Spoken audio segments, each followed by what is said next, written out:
ჩემ თავზე იხტუნავეს და აი ყველანაირად ფიზიკურად გამანადგურეს, ყველგან დანიდამსერეს. რატომ უნდა უყურონ ამ გადაცემას მშობლებმა? არც ერთი ბავშვი მოზარდობის ასაკში არ არის დაცული, მისგან რომ ის ამ დაჯგუფების ხაფანგში არ აღმოჩნდება. ღმერთმაიცის კიდე რამხელა კრიმინალურ ისტორიაზე ვლაპარაკობთ, როცა ამ ორგანიზაციებზე გვაქვს საუბარი. და როგორია, როცა გაშიშვლებიან და ესე მდგომარეობაში ვიდეოს გიღებენ. რატო ავრცელებენ ამ ვიდეოებს?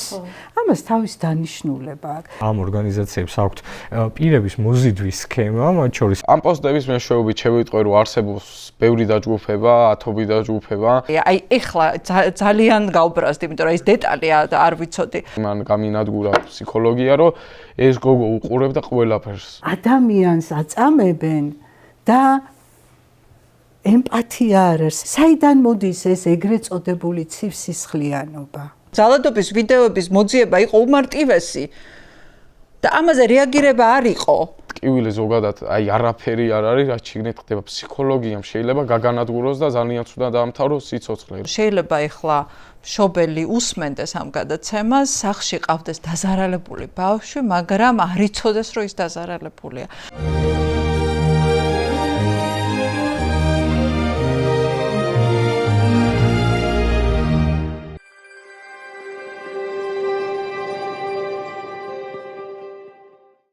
მოგესალმებით, ეს არის პლატფორმა მისმინე, მე ვარ ეკა კვესიტაძე და თქვენ უყურებთ პოდკასტს საერთაშორისო აქცენტები, მაგრამ დღეს ჩვენ ვილაპარაკებთ არა საერთაშორისო საკითხებზე, ამ პოლიტიკაზე, ვისაუბრებთ ისეთ თემაზე, რომელიც დარწმუნებული ვარ, რომ ბევრ თქვენგანს ძალიან დაინტერესებს, განსაკუთრებით ვთხოვ, რომ მშობლებმა უყურეთ ამ გადაცემას, თუ ყავთ მოზარდები, ეს ძალიან მნიშვნელოვანი გადაცემა იქნება თქვენთვის და ბევრ რამეს საინტერესოს გაიგებთ და თუ რატომ ეხლა მოვყვებით ამის შესახებ.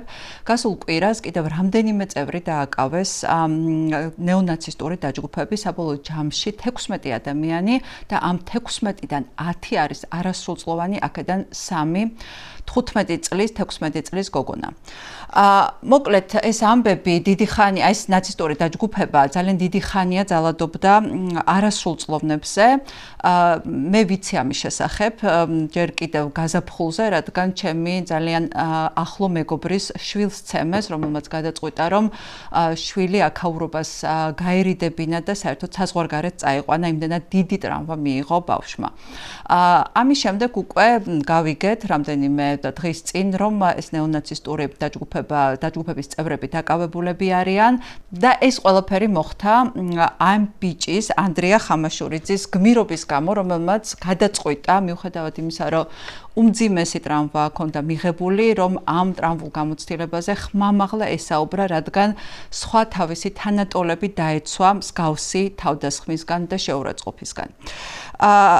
ამ თემაზე გადაცემები მომზადდა, მაგრამ მე მინდა, რომ სხვა მიმართულებით წავიყვანო ჩვენი დისკუსია და ვისაუბროთ იმ მოზარდების ფსიქოლოგიაზე, რომლებიც ერთის მხრივ არიან მოძალადეები, მაგრამ ასევე მსხვერპლები, იმიტომ რომ ეს დაჯგუფება, რომლის სათავეში არიან სრულწლოვნები, სწორედ კარგად არჩევს თავიანთ სამიზნეებს, ანუ ისეთ ბავშვებს, რომლებიც მოწყვლადები არიან, გამოიკვეთა საერთო პატერნი, რომ ამ ბავშვების მშობლები ან ემიგრაციაში არიან წასულები, ან ისინი ნაკლებად არიან ჩართულები თავიანთი შვილების ცხოვრებაში და მინდა ვისაუბროთ იმაზე, თუ რა ხდება ამ დროს მოზარდების ფსიქიკაში, როგორ ხდებიან ისინი უმოწყალო მოძალადეები, რომლებსაც შეუძლიან თავიანთი თანატოლების ცემონ, აწამონ, შეურაცხყოფა მიაყენონ და ეს ყველაფერი ტელეფონით გადაიღოთ.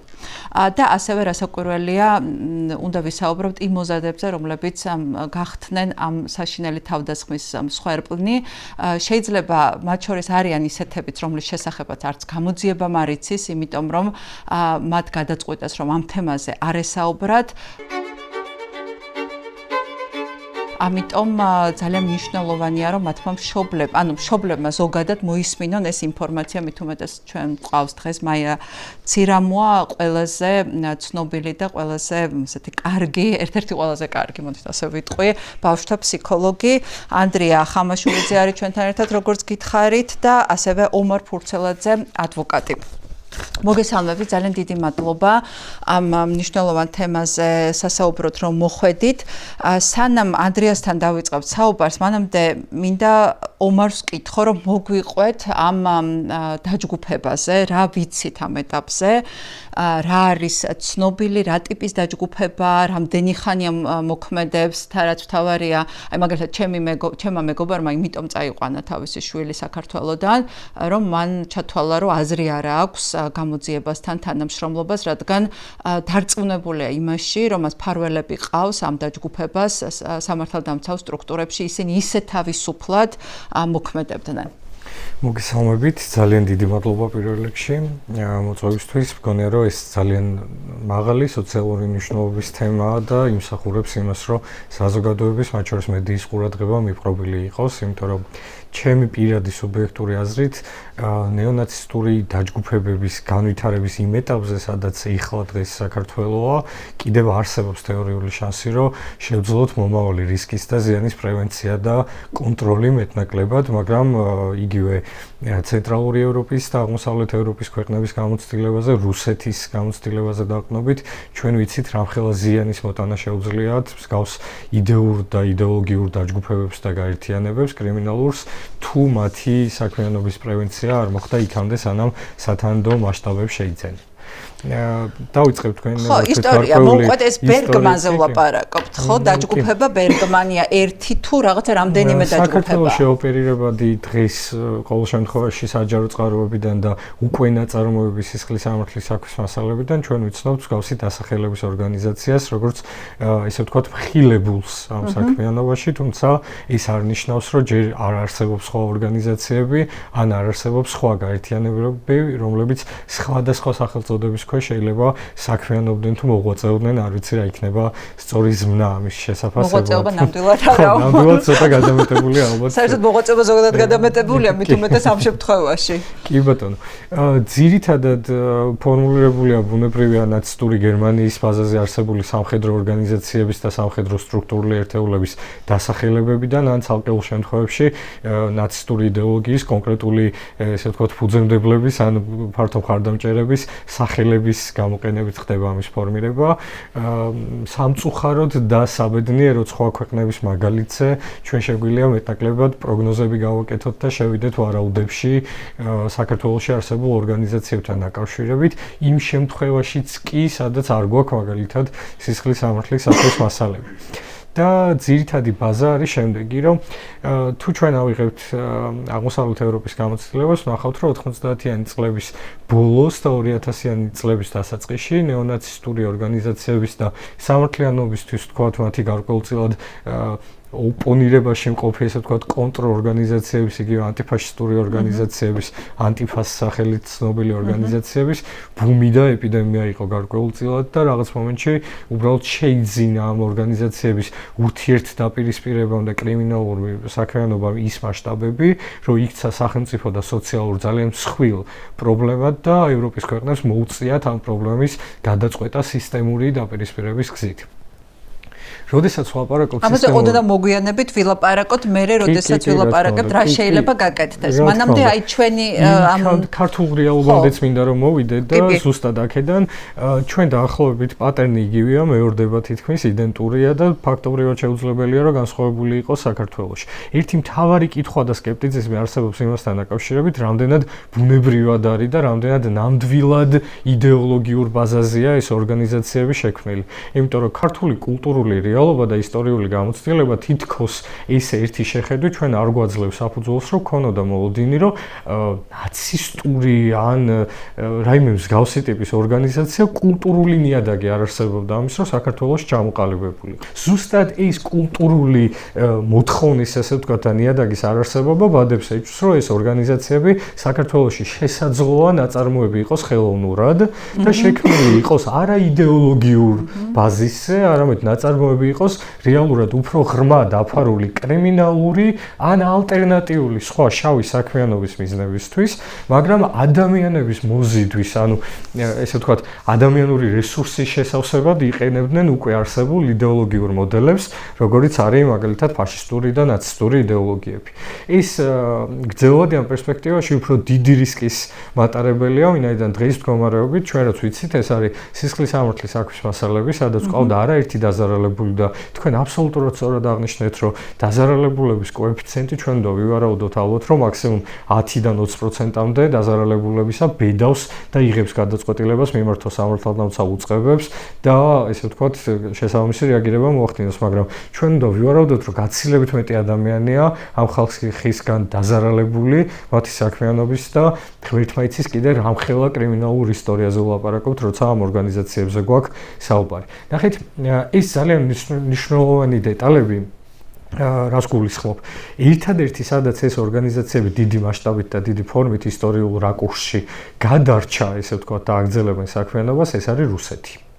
რუსეთს გარდა იმ ბევრი პრობლემისა, რომელიც ეხლა ამ მომენტში ჩვენ შეფასების საგანი არ აქვს, ახასიათებს სამართალდამცავი უწყების სახელმწიფოს თუ პოლიტიკური პოზიციის პერსპექტივაში გამოყენება სხვადასხვა შავი, მიწისქვეშა და კრიმინალური ორგანიზაციების იმ საქმიანობის და იმ შავი დავალებების შესასრულებლად, რისი შესრულებაც სახელმწიფო უწყებების მეშვეობით შეუძლებელია.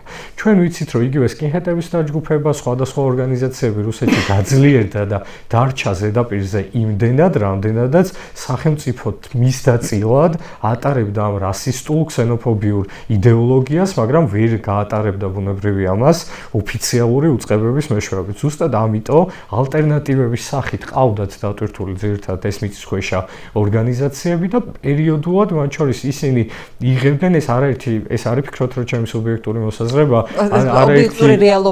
არაერთი საერთაშორისო უფლებადამცველი ორგანიზაციის ანგარიშია მოხვედრილი, რომ იგივე ჟურნალისტებზე, პოლიტიკოსებზე თავდასხმას ხშირ შემთხვევაში აღასრულებდნენ სწორედ ნეონაცისტური და ფაშისტური ორგანიზაციების ხელით და მეშვეობით. ხშირ შემთხვევაში არ ვფიქრობთ, რომ რეაქციული არ იყო. ჩვენ გვახსოვს 2000-იანი წლების პირველ ნახევარში 2010 წლამდე რუსეთშიც კი დაჭერილი იქნა 200-დან 300 წევრამდე ამ ორგანიზაციის და როგორც თვითონ განმარტავდნენ, დაჭერილი ყავდათ უშუალო ლიდერები, ხელმძღვანელები და პირველი პირები ამ ორგანიზაციის, მაგრამ ფაქტია, რომ ორგანიზაციები არ დასუსტებულა და პარალელურ რეჟიმში გაგრძელდა თავდასხმები ჟურნალისტებზე, ადამიანის მკვლელობები, მათ შორის, რაც არც თუ ისე იშვიათი იყო, კონკრეტული პოლიტიკური ოპონენტების, ბიზნესმენების, კონკრეტული ხელისუფლების სადმი ანტაგონისტურად განწყობილი ორგანიზაციის ხელმძღვანელი პირების გატაცებები და ასე შემდეგ.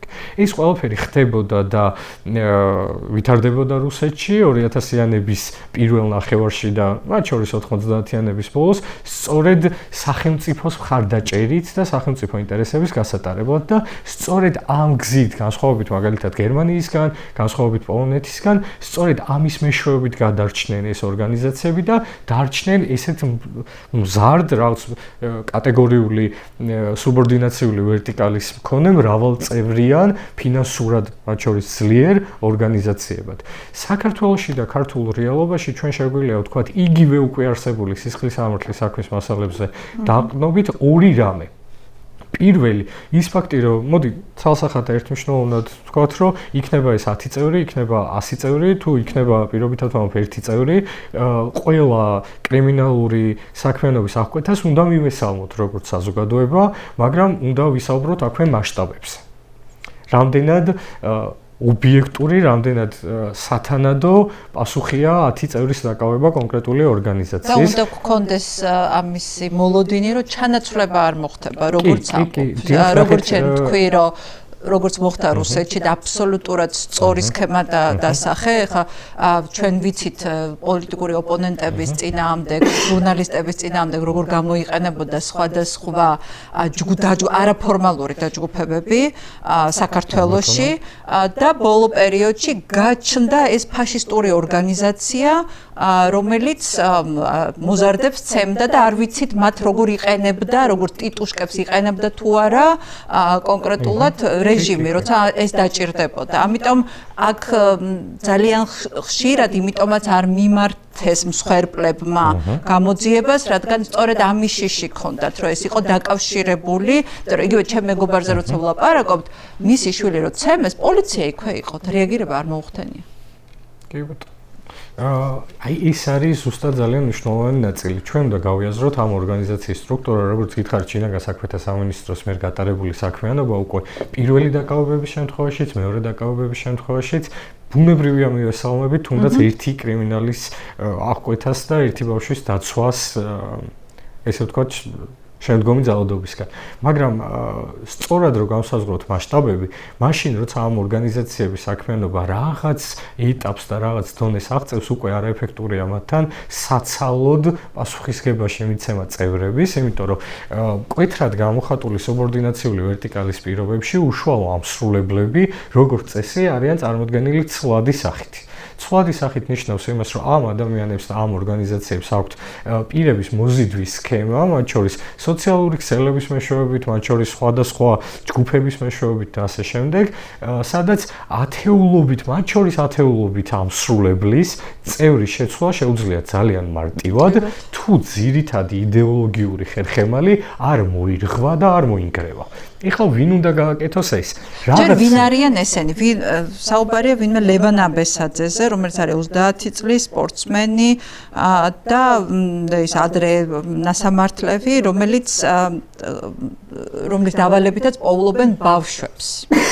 ნახეთ, აქ ჩვენ შეგვიძლია კონკრეტულ სახელზე და გვარზე ბუნებრივია ვერაფერს გეტყვით, მაგრამ ის ორგანიზაციები ხო, ეს რაც სისხლის ამართლის მასალებით ცნობილია, ხო? კონკრეტული ადამიანი, მე ვერ გეტყვით ჩემი პერსპექტივიდან, მაგრამ ნახეთ, ესეთი მოცემულობა ამ ორგანიზაციების საქმიანობა ხასიათდება 20% საორიენტაციოდ 20% ლეგალური საქმიანობით და 80% კრიმინალურით. რა ქმნის ახლა ამ 20%-იან ლეგალურ საქმიანობას?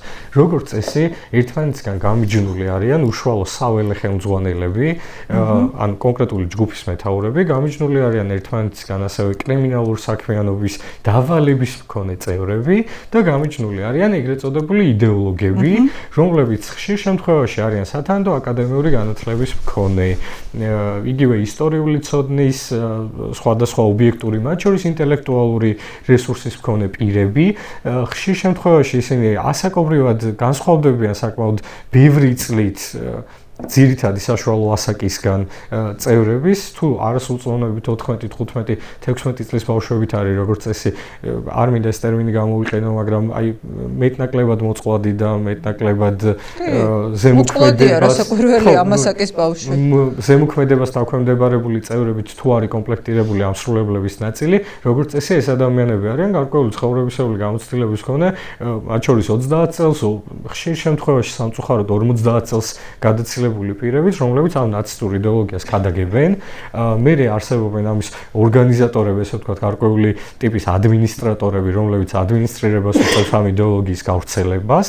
და მერე ტექნიკური პერსონალი, რომლებიც როგორც არ ვიცი, HR სამსახურები ისე მუშაობენ და ცდილობენ წევრების მოზიდვას, მათ რეკრუტირებას, მათთან მუშაობას იდეოლოგიურს და მათ შორის კრიმინალური საქმიანობის დავალებების გაცემას იმგვარად, რომ ხშირ შემთხვევაში თქვენ აბსოლუტურად სწორად აღნიშნეთ, რომ მოძალადის გარჩევა ამ შემთხვევაში მსხვერპლისგან ძალიან რთულია და პრინციპში ორივე სტატუსი თანაბრად აქვთ ხოლმე ამ ბავშვებს, ძალიან რთულია გარჩევა და აღქმა რატომ იქცევიან ეს ბავშვები ცუდად, იმიტომ რომ პირველი მიზანი რაც არის მათი თვითონ როგორც თვლიან ამას იდეოლოგიური მოპირისპირე თუ საპირისპირო თუ ზოგადად განსხვავებული ადამიანების, როგორც არის კანისფერით, რელიგიური მწავსით, ეთნიკური კუთვნილებით და სხვა ნიშნებით განსხვავებული ადამიანების დეჰუმანიზაციაზე დგას მთელი ეს იდეოლოგია. ისინი არ არიან ადამიანები. კი, ესენი არ არიან ადამიანები, მათ არ გააჩნიათ თანაბარი უფლებები, ისინი არიან რაღაც გარკვეული ტიპის დაავადებები საზოგადოების და ისინი აღიქვამენ თავიდან წმინდა მისიად ყოველ შემთხვევაში ესე იფუთება ეს ყველაფერი, რომ აღიქვამენ წმინდა მისია და ეროვნულ საქმედან პიროვნულ ვალდებულებად, რომ ამ ადამიანებისგან გაწმინდონ საზოგადოება, მაგრამ რეალურად მოდი პირდაპირ ვთქვათ, რომ არავითარი 1%-იანი კოეფიციენტიც კი არ არის რეალური ამ ორგანიზაციების საქმიანობის მიზანი მართლა თუნდაც შინაგანი წმენდის საქმიანობა, ძალიან კონკრეტული კომერციული მიზანი დგას იდეოლოგიების დონეზე მაინც ამ ორგანიზაციებში. ფინანსური სარგებლობის, იმიტომ რომ ძალიან ხშირ შემთხვევაში აი ამ ადამიანების დავალება არის გარკვეული საწევროების წარდგენა და შეტანა ამ ორგანიზაციებში, რაც ნიშნავს იმას, რომ კონკრეტული წევრები და კონკრეტული ჯგუფები ახორციელებენ ფინანსურ კონტრიბუციას ორგანიზაციაში, რაც ნიშნავს იმას, რომ მათ აქვთ გარკვეული ტიპის კონკრეტული დავალებები, რომ თქვენ უნდა ჩაიდინოთ იმგვარი დანაშაულები, რომლებიც ჩვენ მოგვიტანს ფინანსურ სარგებელს. ანუ უნდა გავხურდოთ ვინმე? იქურდოთ, იყაჩაღოთ, წაართვათ ნივთები, ყავდეთ ადამიანები, რომლებიც იგივე განსხვავებული ნიშნის მქონე ადამიანები, რომლებსაც დაავალდებულებთ იძულების გზით და გამოძალავთ ყოველკვირეულად, ყოველთვიურად, ასე შემდეგ გარკვეულ ფულს. აი მარტივად რო გითხრათ, ჩვენ ნანახი გვაქვს გარკვეული ტიპის სქემები, მათ შორის პრაქტიკაში, მათ შორის ეს იყო აღმოსავლეთ ევროპაში, როგორც გითხარით, არსებობდა დიდი ხანია და გაიშიფრა ეს სქემები, რომ ბავშვისთვის სკოლაში გატნეული საკვების ფულის წართმევაზე მომუშავე ჯგუფები არსებობდა სპეციალურად, რომ კონკრეტული სკოლები ქონდა ჩაბარებული, რომელთა მისია იყო სადღაც საორიენტაციოდ 10-დან 14 წლამდე ბავშვებისთვის წაერთვათ ყოველდღიური სახარჯო ფული, რომლითაც მერე ხდებოდა ორგანიზაციაში კონტრიბუცია და ამითი სულდგმულობდა ფინანსურად ეს ორგანიზაციები. უბრალოდ აქაც არასწორი უნდა გამოვიყენე, როდესაც ვლაპარაკობ სულდგმულობდა ეს არ არის სწორი ზმნა, იმიტომ რომ საუბარი აქ 100,000-ობით და მილიონობით ღირებულების ქონების აკუმულირებაზე გრძელვადიან პერსპექტივაში იდეოლოგიების ნაწილში. მოდი, ეხა ანდრეასგან მოვისმინოთ ჯერ და მე მაიასთან გადავიდეთ სწორედ აი ამ ბავშვების ფსიქიკაშიც რო შევძვრეთ და ვნახოთ რა ხდება, რა შეიძლება ხდებოდეს მათ ოჯახებში და რატომ უნდა უყურონ ამ გადაცემას მშობლებმა. ანდრია, მოდი მოგიყვებით შენს შესახებ, სად ცხოვრობ, სად სწავლობ და პირველი შეხება ამ ორგანიზაციასთან, ანუ რამე იცოდი ამის შესახებ, ანუ როგორი შეხება გქონდა ამ ორგანიზაციასთან პირველად? ჯერ მადლობა მოწვევისთვის პირველ რიგში. მადლობა შენ. ცხოვრობ თბილისში, ვარ სკოლის მოსწავლე და ესაა და ეს. 16 წლის. დიახ. რა შეეხება ახლა და ცხოვრობ მშობლებთან ერთად, რასაკვირველია, ხო? რა შეეხება ახლა ანუ მშობლები არ არიან ემიგრაციაში, იმის თქმა მინდა, ხო? რა შეეხება ახლა ამ დაჯგუფების შესახებ. ამ დაჯგუფებებთან არანაირი კავშირი მქონია არასოდეს. უბრალოდ ინფორმაციის დონეზე ვიყავი მათ ღია ჩათებში ესე გაწევრიანებული, რომ გავცნობოდი მათ სიახლეებს, ვეცნობოდი მათ იდეოლოგიას. ვინ დაგპატიშა?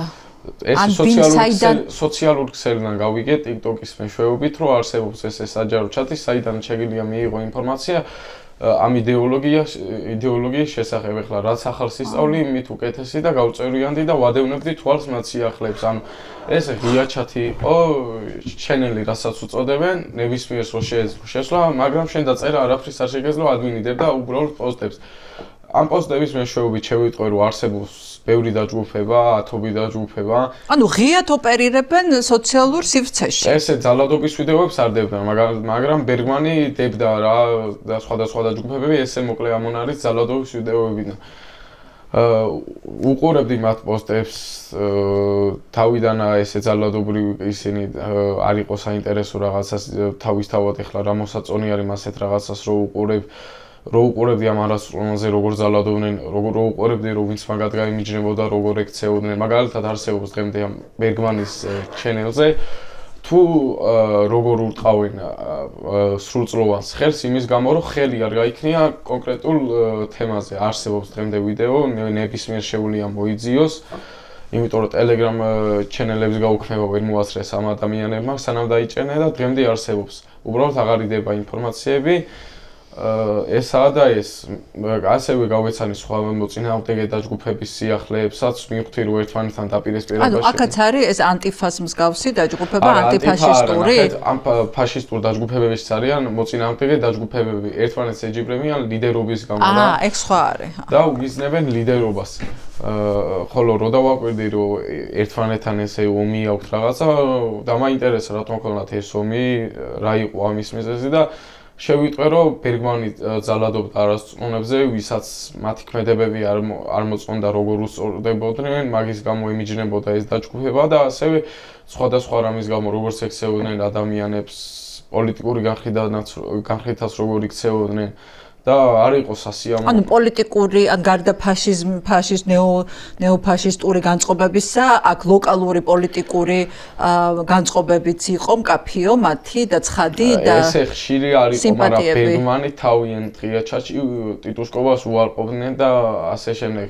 ამ ბერგმანში ძირითადად იყვნენ სრულწლოვანები რა, ეს ლევან აბესაძე და მისი ძმაკაცები, რომლის ვიდეოებიც არსებობს თუ როგორ კოორდინირებენ რაღაცა დანაშაულებზე, ასევე ხო არსებობს კიდე ბერგმანის ქვედაჯგუფებები, რომელთაც მე და მესხა თავს, რომლებიც უარყოფდნენ რომ ლევან აბესაძეს და რაიმე კავშირი ქონა და ბერგმანსაც აგინებდნენ, მაგრამ საბოლოოდ ერთად აღმოჩნდა მაგის გასაოცარია. ხოლო ეხლა ამ საშინელ თავგადასავალში როგორ მოხდი, მაგას მომყვები. ასევე ამ ღია ჩანელებს აქვთ დისკუსიის ჩათები, სადაც ნებისმიერ შეუძლია შევიდეს. მე შევედი ბერგმანის მოწინააღმდეგე ჩათის დაჯგუფებაში, სადაც ასევე ლევან აბესაძეზე იწერებოდა ბევრი ინფორმაცია მის ქვედაჯგუფებებზე, რომ ვინები არიან, რა არიან, ფოტო-ვიდეო მასალა იდებოდა ლევან აბესაძის უფრო ღია სხვა ძალადობის კადრები და ასე შემდეგ, სადაც შეეძლო მაგ დროისთვის ყველა შესვლა და ასე შემდეგ რა. რო შევიტყვე ვინ იყო კიდე უფრო კარგად გავერკვიე ლევან აბესაძის შესახებ, რა წარმოადგენდა, ვინ იყო, რატო აკეთებდა ამას. შესაბამისად უფრო განსაფრებული ზიზღი ამიშთა მის მიმართ, მისი დაჯგუფების მიმართ და მათი დაჯგუფებების მიმართ, ესე რომ ვთქვა და ასევე სხვა არასწორობის შესახებაც გავიგებინე სამ დაჯგუფებაში იყო ერთ-ერთი არის ლუკა ალანია, რომელიც დააკავეს ახლა და ლუკა ალანიამ შექმნა ბერგმანის ქვედაჯგუფება, რომელშიც მოახვედრა რამდენი წლის არის? 15 თუ 16 რა და გიორგი მუმლაძესთან ერთად ჩამოაყალიბა ეს დაჯგუფება. ხოლო და ამ დაჯგუფებაში მოაყრევინეს თავი ამ არასწორებს მის მეთავს და მესხა და კიდე არიან ახლა მე მგონი გარი დარჩენილი ვიღაცები მაგ დაჯგუფების წევრიდან, ოღონდ ძალიან მცირედი და შეშინებულების არიან საბედნიეროდ. ხოლო მოკედ ინტერესის გამო ამ გაერთიანდი ამ ღია ჩატში, რომელიც დღემდე იძებნება, დღემდე არის მოქმედი ჩანელები და ამ დაჯგუფებებმა საჯარო დისკუსიის ჩათები გააუქმეს, იმიტომ რომ მიხვდნენ რომ არ აწყობდათ არც ეს რა. კიდე ერთხელ რომ დავაზუსტოთ, ეგ მე დაგჭირდება ომართან, ანუ რო შეხვედი ამ ჩათებში, რომელიც იყო ღია ხელმისაწვდომი ნებისმიერი მოზარდისთვის დარეკლამებული, შეხვედი იქ იდებოდა ძალადობის ვიდეოები.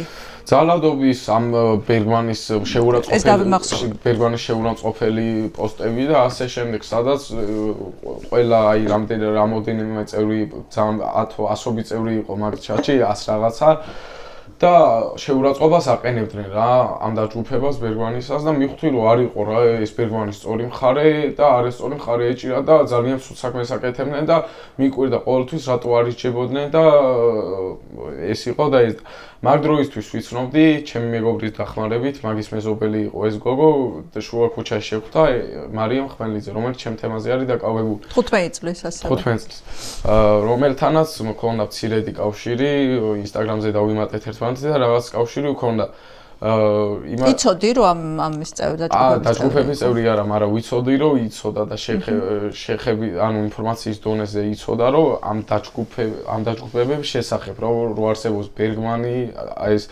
სხვადასხვა დაჯგუფებები რა.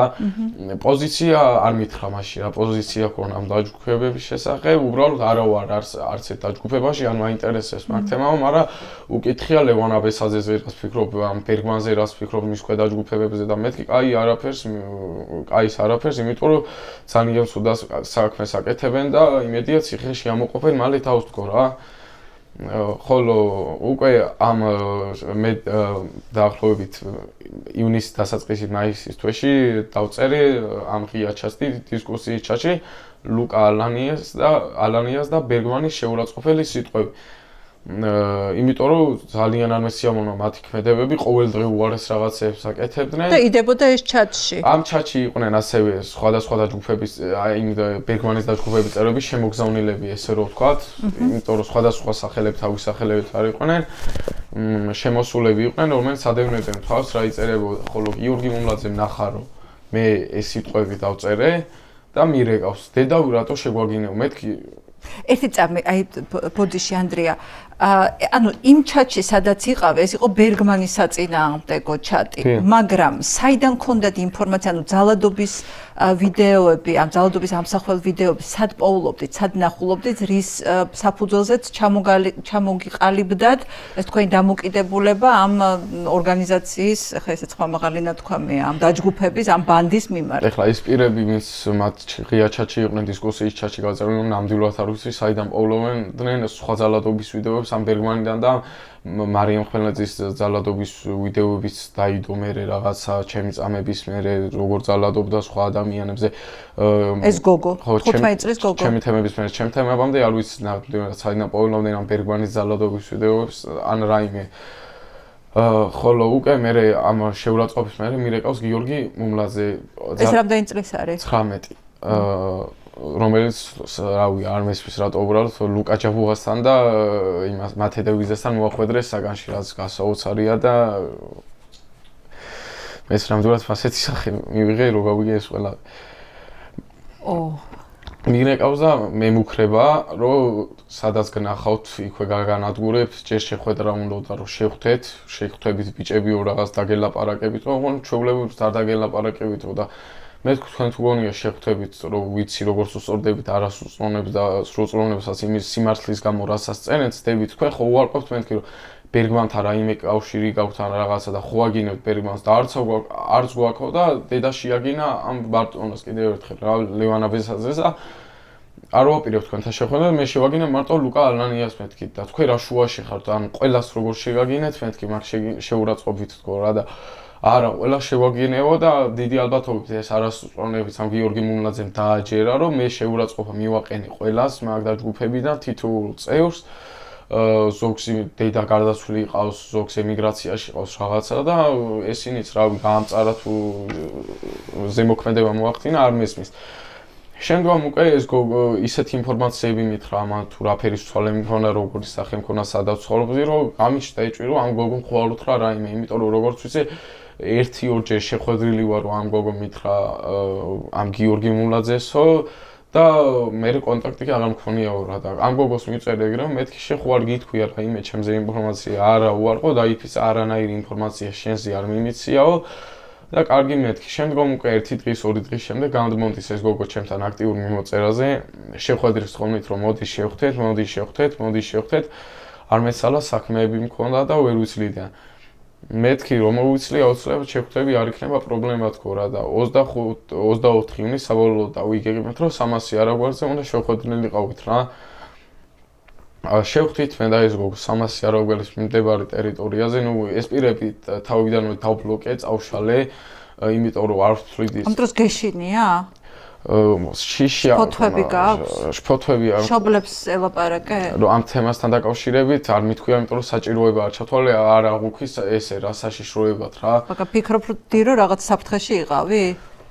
არც დიდად მაგ ფიქრებში არ წავსულე, მაგრამ ხო რაღაცა ოდნავ შიში მქონდა რომ ამათ კაცურად მოგვარება არ შეუძლია და ერთი ერზე არავინ დაგელაპარაკება და ყოველთვის ესეც ალატუნე არასწორაზე ავი მასა ხალხი ერთ ადამიანზე რა და არა სული იარაღები დანები და ასე შემდეგ ერთადერთი მაგის შიში გამაშტო ცემის ახლა ტკივილი არის მაგრამ ერთადერთი მე გულიშიგნით რა ხდება მაგა რა ხოლო მე ამ გოგოს რო შევხვდი უკვე დავიძარეთ ამ 300 არაგველის მიმდებარე ტერიტორიაზე ყოფილი აბანოს შენობის ნანგრევებში უბრალოდ რაღაცა მე ამ გოგოს კიდე ერთხელ დავკონკრეტები ვიღაცას მაყურებელს რაიმე არ ეგონოს რაღაცა მიყვარდა ეს გოგო სასიყვარულო ურთიერთობა მქონდა არანაირი ჩვეულებრივად მე უბრალოდ უყურებდი იმიტომ რომ ამ გოგოს უყარდა ნანგრევების დათვალიერება, როგორც ვიცოდი, თვითონაც მეუბნებოდა და კარგი ლეგენდა შეიქმნა. ხო, ლეგენდა შეიქმნა, 1000 რამე დაიწერა, რომ ამ ბიჭის სიგარყვნილის გამო მოხდა ეს ყველაფერი, 1000 უაზრობა, აი რადიო თავისუფლების კომენტარებსაც რომ უყურებდი,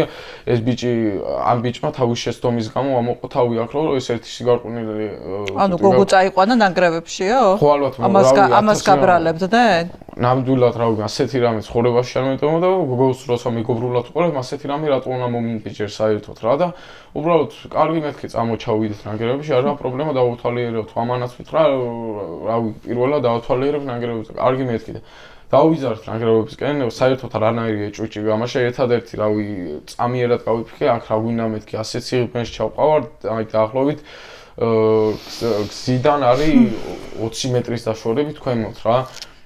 კარგი მეთქი ჩავიდეთ, ჩავედით ამ ნანგრევებში და უეცრად ჩამორგვეს ახლა ნიღბიანი პიროვნება რა, რომელსაც უჭირავს იარაღი და თავიდან გაგიშლება კითხვა, რატო გეუბნებო დაიჩოქეო, რატო კითხე ეს, რომ რატო უნდა დავიჩოქო და დაიჩოქეო, თორე გესვრიო. კარგი მეთქი, არა დავიჩოქებით ხო რა. დავიჩოქე, ჩამორგვის გიორგი მომლაძე 6 პირთან ერთად, 5 პირთან ერთად და ეს გიორგი მომლაძე იმით ამოვიცანი, რომ მისი ხმაც ვისანი და მისი ფოტოების აქტიურად იდებოდა ამ ჩატებში, ვინ იყო რა წარმომადგენელი. და ეს აქტიურად ხელმძღვანელობა ჩემი წამების პროცესს. აი ვიღაცა ეხლა ადგება, აი ბევრს უთქვია, რომ აი იმათ ოჯახის წევრებს მაგალითად, იმათ ხარს ვინც შეჭერს, რომ აი რანაირად იყო წამებაო რა. აი ბოდიში, მაგრამ გიორგი ანწუხელიძის ჩემ თავს არასოდეს შევადარებ რა, მაგრამ წამების სტილი ხო იგივე იყო. გიორგი ანწუხელიძის წამებას ხო უწოდებთ, რას გავუკეთეს რა და ჩემთანაც აი ერთი თავის მოჭრა მაკლდა და ყველაფერი გამიკეთეს, ჩემ თავზე იხტუნავ ეს და აი ყველანაირად ბოლომდე მენტალურად გამონადგურეს, ფიზიკურად გამონადგურეს, ყველგან დამსერეს, რაღაცა ლამის დანა გამიყარეს, რა ვიცი, როგორია რომ 9 კაცი თითოეული მათგანი რაღაცას გიშვება, ზოგი შენ თავზე ხტუნავ, ზოგი თანით ქსეროს, ზოგი რა ვიცი, აი ძალიან მძიმე არის და როგორია როცა გაშიშვლებენ და ესე მდგომარეობაში ვიდეოს გიღებენ, აი ჩემთვის ძალიან მძიმე არის დღემდე, აი ძალიან ცუდად მახსენდება და რა ვიცი, აი ფსიქოლოგი რო არა ამ თემაში და ოჯახი და ჩემი მეგობრები ძალიან ცუდად გადავიტანდი ამ ამბავს რა. და ეს გიორგი მომლაძე ხელმძღვანელობდა აქტიურად თუ რა უნდა გაეკეთებინათ ამ პირებს რა. ვიღაცა ტელეფონს იღებდა, ამან დაავალო, ვის უნდა მოიღო ტელეფონი, ამოიღო, იღებდა რაღაცა. მომენტი იყო რომ ყველა იღებდა თითეული მათგანი. დაახლოებით ვიღაცებზე მივხვდი რომ დალაგებული ჭკუაზე ვერ იყვნენ რა, იმიტომ რომ ჩემი წამების პროცესი რომ მორჩა და მე მიქრებოდნენ კიდე რაღაცები თვითონ დარწმუნდა და რაღაცები ერთი პიროვნება მოდის რომელიც შესაძლებელს არსად არ მეთქვია, მაგრამ რა ვქვიტყვი რომ ტელეფონს იჭერს და მამიდაჩემ შეაგინევა, ანუ რა შთაბიჭლება უნდა დამჩეს ამ პირზე, მე რომ მასეთ რაღაცას მეუბნება გიჟიშთან ბიჭლება და ამიტომ რავი, გამანადგურეს ბოლომდე მცემეს, ესე მომეპყრენ, ასე შემდეგ, ვიდეოები გადამიღეს დიდი ალბათობით გავრცელების მიზნით და თვითონაც სიამოვნება დატყურება, გამძარცვეს, როგორც აღნიშნე თქვენ, ჩვევიათ ესეთი რაღაცა, ბოლომდე გამძარცვეს რაღაც 5 ლარის ოდენობის თანხა წამართვეს, რაც მე და ტელეფონი შემოწმეს, საბანკო ანგარიში შემოწმეს, თუ რამდენი ფული მქონდა, მაქედან არ გადარიცხეს, შეეშინათ იდენტიფიცირების გამო დიდი ალბათობით. და იყო და ჩემი წამების პროცესი რო დაასრულეს, ამ გოგოსგანაც აი ყველაზე მეტად იმან შემლახა და იმან გამინადგურა ფსიქოლოგია, რომ ეს გოგო უყურებდა ყველაფერს, თუ როგორ გამაშიშვლეს ბოლომდე, თუ როგორ იძალა დეშემზე, ამ გოგომაც დამარტყა რამოდენიმეჯერ და ტყივილს განვიცდიდი, როგორც შინაგანად, ისე გარედან, მაგრამ გარეგანით ტყივილი ზოგადად აი არაფერი არ არის, რაც შიგნით ხდება ფსიქოლოგიამ შეიძლება გაგანადგუროს და ძალიან ცუდად დაამთავროს სიცოცხლე რა. ძალიან მძიმე არის ფსიქოლოგიურად. მესმის ის პირების რა თვალაპარაკობენ ის არასწორების რა მდგომარეობაში იყვნენ, შევდივარ ამ მდგომარეობაში, არ ვადანაშაულებ, არა მათი დანაშაული ეს, რო არ თქვეს და არ მოახდინეს რეაგირება თავის დროზე. ხო რა, ელემენტარული ფსიქოლოგია და საბოლოოდ დაურეკეს ამ ლევან აბესაძეს აცნობის ჩემი წამების შესახებ, რომ ანდრია ხამაშურიძეს ესე მოვეპყარით, ვაწამეთ, ღირსიაო, შემოაბრუნა კამერა, დამანახა ლევან აბესაძე და უკვე წასვლის პროცესში წყალი გადამავლეს რაღაცა იყო შიგნით იმით იქიდო რაღაცა ბოთლით და გადამავლეს მაგ წყალი. ხოლო გარეთ რო გავედით მაგამდე დამელაპარაკეს რომ არცად არავის არაფერი არ უთხრა სახში რო ახვალ მოვატყუე შენები რო ესე და ესე იყო და თუ ჩვენ მხარეს გადმოხვალ და ჩვენ ხარეს იქნები, არაფერი დაგემუხრება, სულ დაცული იქნები და ანუ მაგის გარანტია მომცეს რომ ხელშეუხებელი ვიქნები და ვერცერთი სხვა დაჯგუფების წევრი ვერ შემეხებოდა ასევე შემაგინებია შეურაცხყოფა მიმეყენებიეს სხვა დაჯგუფების ლიდერებზე, იმიტომ რომ დიდი ალბათობით უნდა ამ დაჯგუფების წევრებზე ეს ვიდეო ჩაიგდო და მე ამ დაჯგუფებას ჩემზე ნადირობა დაეწყო. ანუ გაშანტაჟებდნენ და უნდათ უკვე რომ რეკრუტირება მოახდინათ ჩენი. დიახ. წყალი მხოლოდ. არა. და ბოდიში მომახდებინეს თავიანთი დაჯგუფების ლიდერებისთვის, კიდე სხვადასხვა დაჯგუფებებისთვის, ამ ბერგმანის ქვედა დაჯგუფებებისთვის და საბოლოოდ მეთქი თქვენ ხო აი უბრალოდ თქვენ ხო ესე უარყოფთით ბერგმანთან კავშირზე და რატო ქენით ბერგმანის გამო ეს და შენი საქმე არ არისო მაგო რა და ეგ იყო და ეგ შემდგომ უკვე ავედით კიდე ერთხელ მითხრეს რომ არსად არაფერი თქვა, არც პოლიციაში წავიდე, ჩემებსაც მოატყო და ინფორმატორ ისიც მითხრეს შიგნით რომ ინფორმატურა შეგვეგზავნები სხვა დაჯგუფებაშიო რა. რაზეც კატეგორიული უარი განუცხადე, იმიტომ რომ სხვა დაჯგუფებაში ინფორმატორად შეგზავნა არის რომ სხვა დაჯგუფებას გადაიკიდო შენი თავისუფლების სანაცვლოდ, ანუ რომ შენზე არის ძალადონდა რაღაცა, მაგრამ არ გადავთვი მაქნაბიჯი უარი უთხარი, ნუ მაგანს გამწარა და ერთი მაგაზე ჩემომარტყეს. შემდგომ უკვე რო ავედით, დავიშალეთ, მე წავედი სახში მივედი ძალიან მძიმე მდგომარეობაში, ეხლა რო დამინახა მამა ჩემო ამის აცკული წავიდა, იმიტომ რომ არა მშობლისთვის კარგი დასანახი რომ შენი შვილი როგორ დაბეჟილი და ნაცემი მოდის და დასერილი ბოლომდე. და თავიდან სანამ მამა ჩემი კითხვას ამისვავდა გულზე ხელი მიიდო კაცმა და ხო რა ცუდად გახდა და საბოლოოდ რა მოხდა მომკითხა, მეთქი ესკალატორზე დავგვარდი, იმიტომ რომ ტყუილით მომიწია, მე შინოდა რომ არსად არ წასულიყვნენ ეს პირები და არაფერი არ ჩემზე არ ეძალა და არ გავიცელებინათ ეს ვიდეო რა. იმიტომ რომ ფსიქოლოგიურად ზამძიმე მდგომარეობაში ჩამაგდეს რა. და ნამდვილად არ იყო მარტივი და დარწმუნებული ვარ რომ მე რო პოლიციაში არ წავსულიყავი და შემშინებოდა და გავჩერებული ყავი სადღაც ტოპი მიმეცა ეს პირები აქტიურად გააგრძელებდნენ ჩემზე რაღაც ფინანსურად გამოძალვას ასევე შემოთავაზებას რომ წავყოლოდი სხვა წამების სხვა ძალადობის ფაქტებზე იმიტომ რომ ესე დიდი შეიძლება ესეც შეერთებულიყავთ ვიღაცები ამ დაჯგუფებაში არ გამოვიცხო რაღაცებს, მაგრამ მე ამჯერა მაინც მაგის ვერ ვიჯერ. ხოლო მე მამა ჩემმა მითხრა ამჯერა რა არ გავხარ შენ ესკალატორიდან დაგორებულსო დედა ჩემას იგივე მითხრა და არ გიჩვენთ გეტყვით სიმართლეს უბრალოდ არ გვინდა იმ საღამოს ვე ანდრია? დიახ, არ გვინდა პოლიცია, არ გვინდა არავინ მეთქი მოუყევი რა როგორ იყო მეთქი მაწამეს სხვა ისეთმა დაჯგუფებამ რომლისთვისაც შეურაცხყოფა არ მიმიყნებია და იმ დაჯგუფებას რომელსაც შეურაცხყოფა მივიყენე კავშირში არ იყო პოლიციაში უნდა წავიდეთ სასწრაფოთო და დღეს არ გვინდა მეთქი დავლაგდეთ გავიხსენებ ბოლომდე რა როგორ იყო რანაირად იმიტომ რომ ძალიან ძიმე მდგომარეობაში ვიყავი და საბოლოოდ შემდეგი დღის 25 ივნისის დილას წავედით პოლიციაში. შემდეგ დღეს პოლიციაში ანუ ერთი წამი მაპატიე. ძალიან მძიმე მოსასმენი არასაც ამბობ. აი უბრალოდ მინდა რომ იმ საღამოს შენ მშობლებს რომ არა ეთქვათ რომ მოგვიყევი ყველაფერი შენ ნდობა არ ქონოდა შენი მშობლების მიმართ. ანუ შენი მშობლების როლი რამდენად მნიშვნელოვანი იყო იმ საღამოს შენთვის. ანუ რო არ გელაპარაკა შესულიყავი შენს ოთახში მარტო დარჩენილიყავი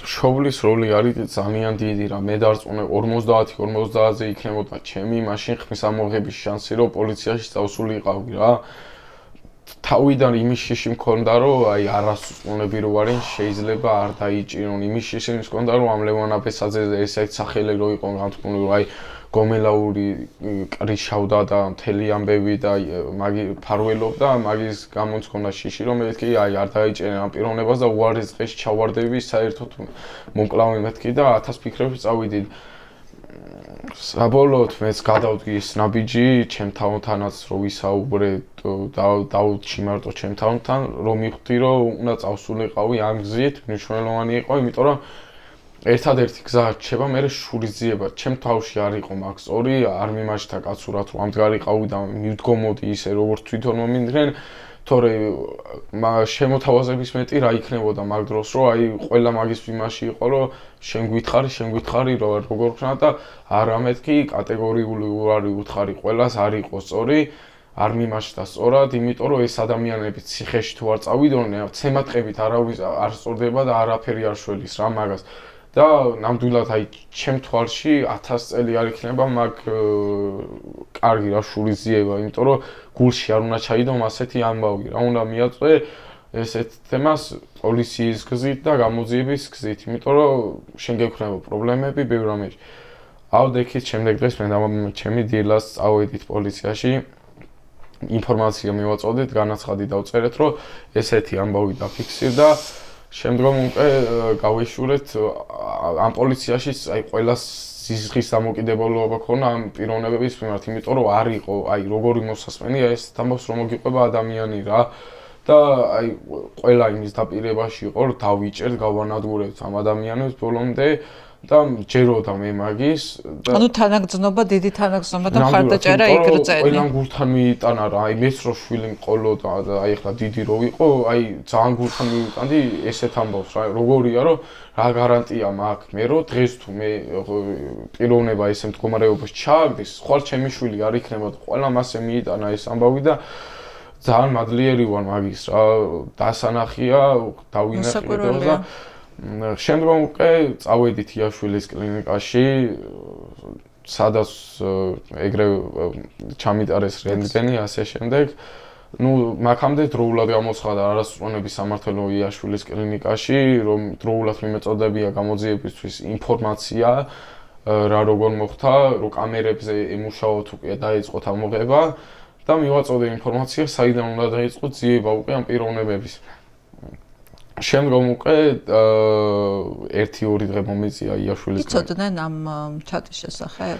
არასწორების სამართლო არა. უცნაური არა, ომარ. ნამდვილად არ გამოვიცხო, შეიძლება და იყოფილიყო ინფორმატორები, მის ზუსტად მასი არის შეგზავნილები და ასე ხო არა რომ აი სადღაც ღია სივრცეში სოციალურ ქსელში ჩატია სადაც რომელიც არეკლამებს რომ შემოდი რაღაც იმიტომ რომ ასე მოხდი ხო ვიღაცამ რაღაცა შეხვდა TikTok-ზე ინფორმაცია და გაინტერესა შეიძლება იყო უბრალოდ ანუ იმ პიროვნებების ამ ჩატებში იდენტიფიცირება იყო რთული მაგრამ რომ ესე აქტიურად ჩართულიყვნენ ამ თემაში არაფერი იყო რთული იმიტომ რომ ჩემი თემიდან გამომდინარე დავწუნე გამოძიებას ყველაფერი შეუძლია და აი ყველაფრის მოხდენა ხო მანამდე რატო არ იყო ეს ამბავი დაწყებული როგორ ვის გამორჩათ უბრალოდ არ მიაქცევინეს ყურადღება დაიწყო გამოძიება შეაჩერებინეს ანუ შენი ამბავი რო არ ყოფილიყო ეს ხო გაგრძელდებოდა რა შენ რო არ მისულიყავი რო არ გეთქვა ხო გაგრძელდებოდა ეს ამბავი არა და მაშინ როცა ღია სივრცეში არის ჩატი სადაც აი შენ მიაგენი როგორ შეიძლება პოლიციას ის ვერ მიეგნო და თავის ინფორმატორი იქ არ ყოლოდა შემდგომ უკვე 2 დღე გამაჩერეს ამ კლინიკაში მაგრამ მეორე დღის დილას უბრალოდ 26 ივნისის დილას მეგობარი მიგდებს ერთ-ერთი ბრალდებულის სტორს ინსტაგრამისგან რომ ეს შენ არ ხარ და მე ვიყავი იარაღი ქონა ამ გიორგი მომლაძეს ჩემზე მოდებული, ფეხი ქონა თავზე დადებული და ეს სტორი გამოქვეყნებული ქონათ რა. ანუ ეს გამოაქვეყნეს ღიად? კი, რაც გამოძიებას ძალიან გადარწმუნებული, იმიტომ რომ არ შეიძლება ეს ანუ როგორ ეს მანამდეც ხო ექნებოდა მსგავსი. ანუ წარმოგიდგენთ რამდენი დაუსჯელობის რა განცდა არსებობდა რომ აი ინსტაგრამზე ეს ღიად გამოაქვეყნა? მაგ იყო ზუსტად რომ დაწუნებულა სხვა რო ამოიღე არ ვადანაშაულე პირიქით ჩემს მნიშვნელობა ანდრია ესეთ რამეს ღია არის ყველაფერი ღიადდებდნენ ამ ძალადობის ვიდეოების მოძიება იყო უმარტივესი და ამაზე რეაგირება არ იყო უბრალოდ რომ მიხვედი და იქ რომ მოყევი ეს ამბავი სხვა გზა არ ქონდათ გარდა იმისა რომ ემოქმედათ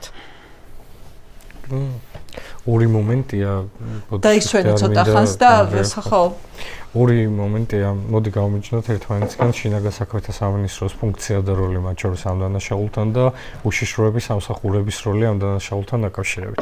შინაგან საქმეთა სამინისტროს როლი არის კონკრეტული დანაშაულის შესახებ მიღებულ ინფორმაციაზე რეაგირება. იქნება ეს საჯაროდ გავრცელებული, ანონიმურად შეტყობინებული თუ კონკრეტული ადამიანის მიერ მიწოდებული ცნობა დანაშაულის შესახებ ამაზე რეაგირებს შინაგან საქმეთა სამინისტრო, მაგრამ მაშინ როცა იდეოლოგიურ ბაზისზე კრიმინალური ორგანიზებული დაჯგუფება იქნება ქვეყანაში, ეს სრულად უნდა იყოს და არის კიდეც უშიშროების სამსახურების კომპეტენცია, რომ შეძლოს იქამდეც კი, სანამ ისინი უშუალო დანაშაულებრივ საქმიანობაზე გადავლენ, აი თქვენი დასმული კითხვის პასუხად, შეძლოს რისკების შეფასება, შეძლოს ამ სტრუქტურების და ამ ორგანიზაციული სქემის გაშიფრვა და მათ შორის სამომავლო დანაშაულებრივი საქმიანობის რისკის ელიმინაცია. ნახეთ, როდესაც ჩვენ ვლაპარაკობთ, ავიღოთ გერმანია და ავიღოთ რუსეთი.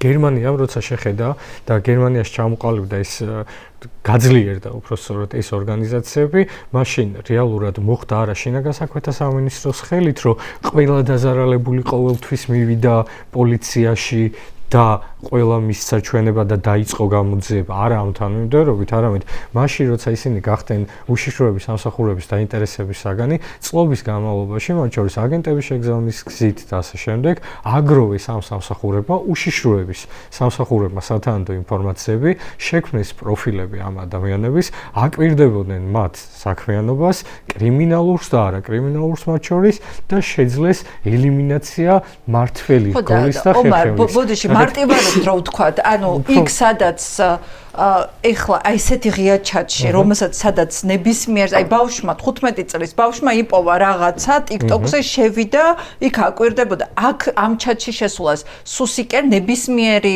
რამ უბრალოდ აქ ჩდება ძალიან ლეგიტიმური ეჭვი, რომ რაღაც ან ეს დაკრიშული იყო ამათი მხრიდან, ეხლა როცა ეს ხმები ისე არ ვრცელდება, ხო? რომ ვიღაცა მფარველი ყავდათ ამათ და არაფერს არ აკეთებდნენ, სანამ უბრალოდ დაზარალებული, რომელიც ძალიან უმძიმესი ისტორიით არ მივიდა, იმიტომ რომ ანუ ანდრია მე მივიდოდა მედიასთან და იგივეს ეტყოდა, ანუ ეს ამბავი, რომ ამაზე რეაგირება უბრალოდ ამათ პირობებშიც კი წარმოუდგენელია. აი ეხლა ძალიან გავბრაზდი, იმიტომ რომ ეს დეტალი არ ვიცოდი. უბრალოდ მაიასაც რო ვთხოვოთ და ცოტა ხან დაისვენოს ანდრიამ, შენ მითხარი ხო, რომ აი პატერნი იგივე ერთი იყო, აი როგორ აი ბავშვებს როგორ პაულობდნენ, ანუ მსხვერპლს როგორ პაულობდნენ და მსხვერპლი ამ შემთხვევაში მოძალადე და მსხვერპლი ერთია. მაი ამაზე მინდა რომ ხო ერთი წამი თუ რამე ინფორმაცია გაქვს ამაზე რომ ვიქო ფაქტობრივი. აქამდე არსებულ სისხლის სამართლის საქმეებში ნანახი მასალებით და ჩვენ ხელთ არსებული ცნობებით ყველაზე აქტიური დატვირთვა მოდიოდა სოციალურ ქსელებზე, რაზეც ანდრია საუბრობდა და მათ შორის ღია და დახურულ ჯგუფებზე, სადაც ხდებოდა გარკვეული იდეოლოგიური თანმიმდევრობის გავრცელება, ამაზე რეაგირებას და მინიმალური ინტერესმაინც თუ ვინმე გამოიჩენდა, ამის შემდეგ ხდებოდა რეკრუტირება ან ერთი გზით დაყოლიებით და მოთაფლით და კეთილი პირობების შეთავაზებით, ან მეორე ალტერნატივა, ასევე რაც ანდრიამ ისაუბრა, არის ის, რომ ხდებოდა ადამიანების არა თუ ორგანიზაციის წევრება და ყველა, არამედ ორგანიზაციაზე მიბმა. როგორც მაგალითად შემოსავლის წყარო, რომ თუ ერთხელ ანდრია მაგალითად დათანხმდებოდა ამ ადამიანებს, რომ კი მოდი თქვენი მფარველობის ქვეშ დავრჩები, ოღონდ თქვენ ჩემზე არის ძალადებთ და ვიდეოებს არ გავცელებთ ხვის ძალადობისგან, ეს იქნებოდა მუდმივი შანტაჟისა და გამოძალვის წინაპირობა, რომ სხვადასხვა ნაწილში ინსტრუმენტულად გამოეყენებინათ ანდრია ნებისმიერი სხვა ბავშვი, მისგან მიეღოთ სხვადასხვა დროს ფინანსური შემოსავალი და მეორე მხრივ თავიანთი მიზნებისთვის გამოეყენებინოს. ნახეთ, საზოგადოებასაც რაც მინდა კიდე ერთხელ ხაზგასმით და სრული პასუხისმგებლობით აღნიშნო. ვინმე შეიძლება იფიქროს, რომ ეს იდეოლოგიური მიზანია, ძალადობა არის ამ ადამიანების გენერალური მიზანი. არ არის ესე. ეს არის ინსტრუმენტი, მაგრამ გენერალური მიზანი არის კომერციული ფინანსური სარგებლის მიღება ადამიანის კონკრეტულ ვიწრო ჯგუფზე.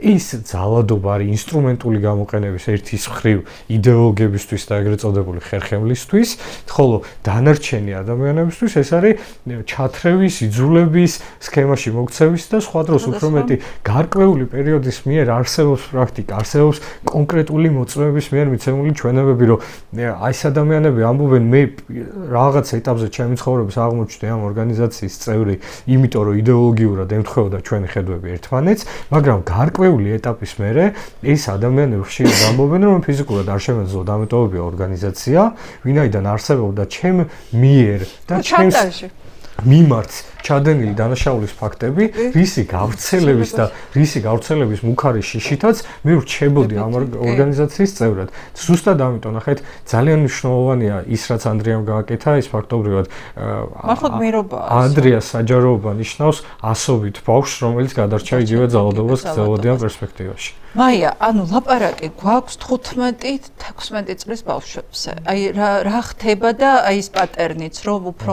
მშობლები, ეხლა მაგალითად ჩემი ერთ-ერთი ახლობელმა მითხრა, რომ ჩემი ნათესავი დაიჭირესო და დედამისზე ლაპარაკობდა, ანუ იმას ადანაშაულებდა, რომ აბსოლუტურად ყურადღებას არ აქცევს, ჩართული არ არის.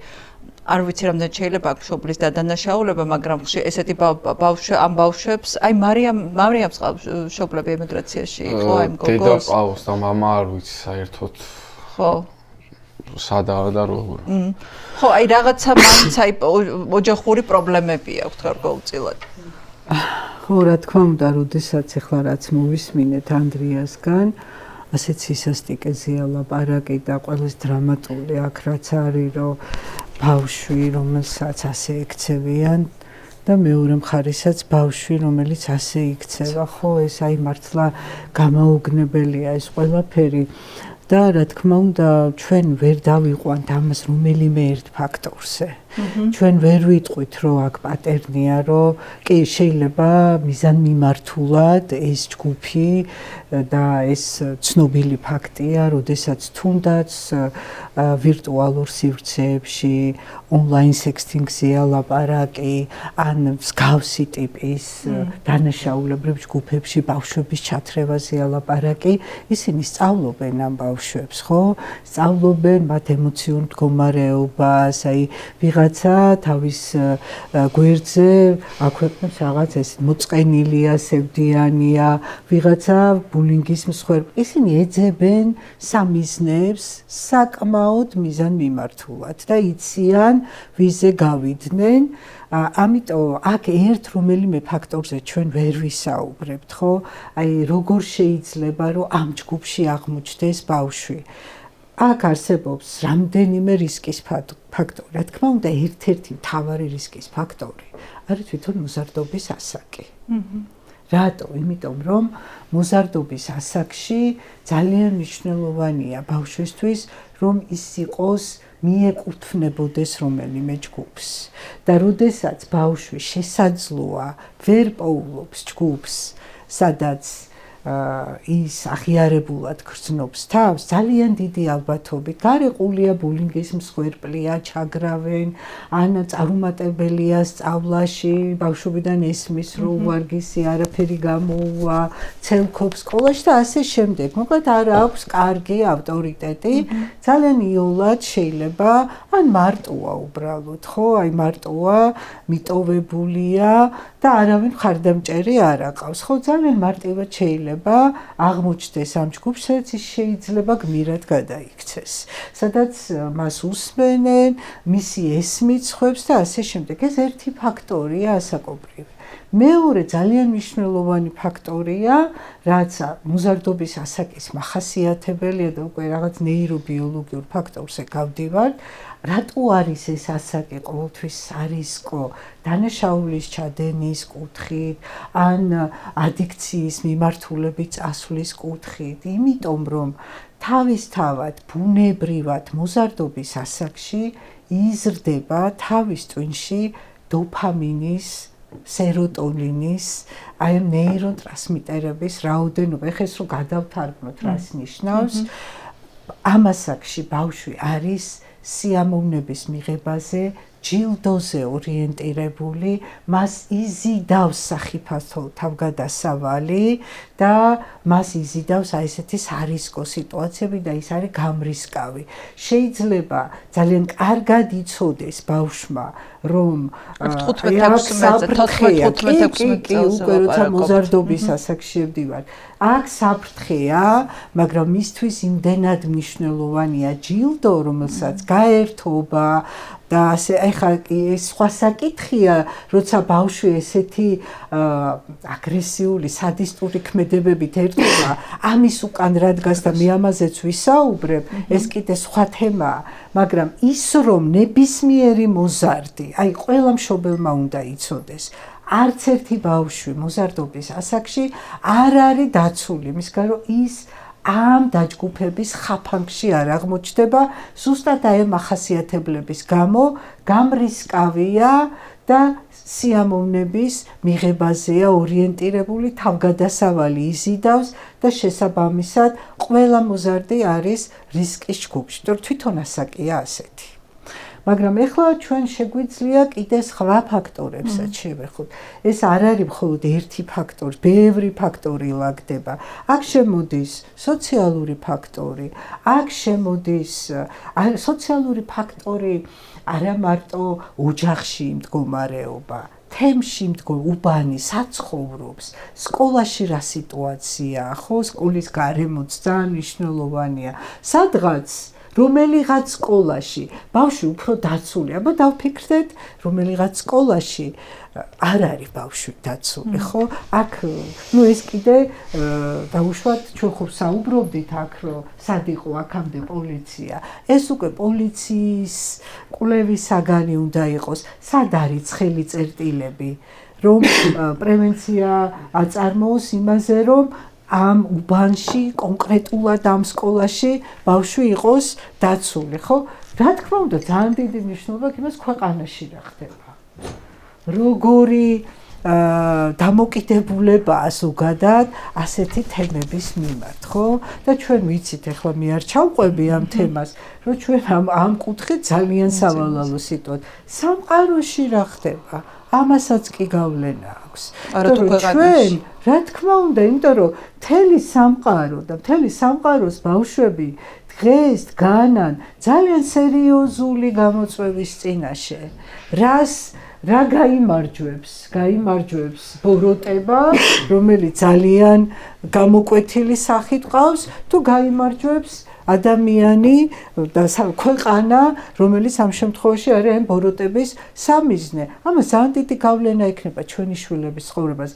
ასე რომ ჩვენ ამას ვერ დავიყვანთ მარტო ერთ ფაქტორზე. ეს ფაქტორები ყველა ერთად მოქმედებს, ხო? რატომ მაინც და მაინც ამ ეპოქაში, რატომ გააქტიურდა? რა ხდება, ხო?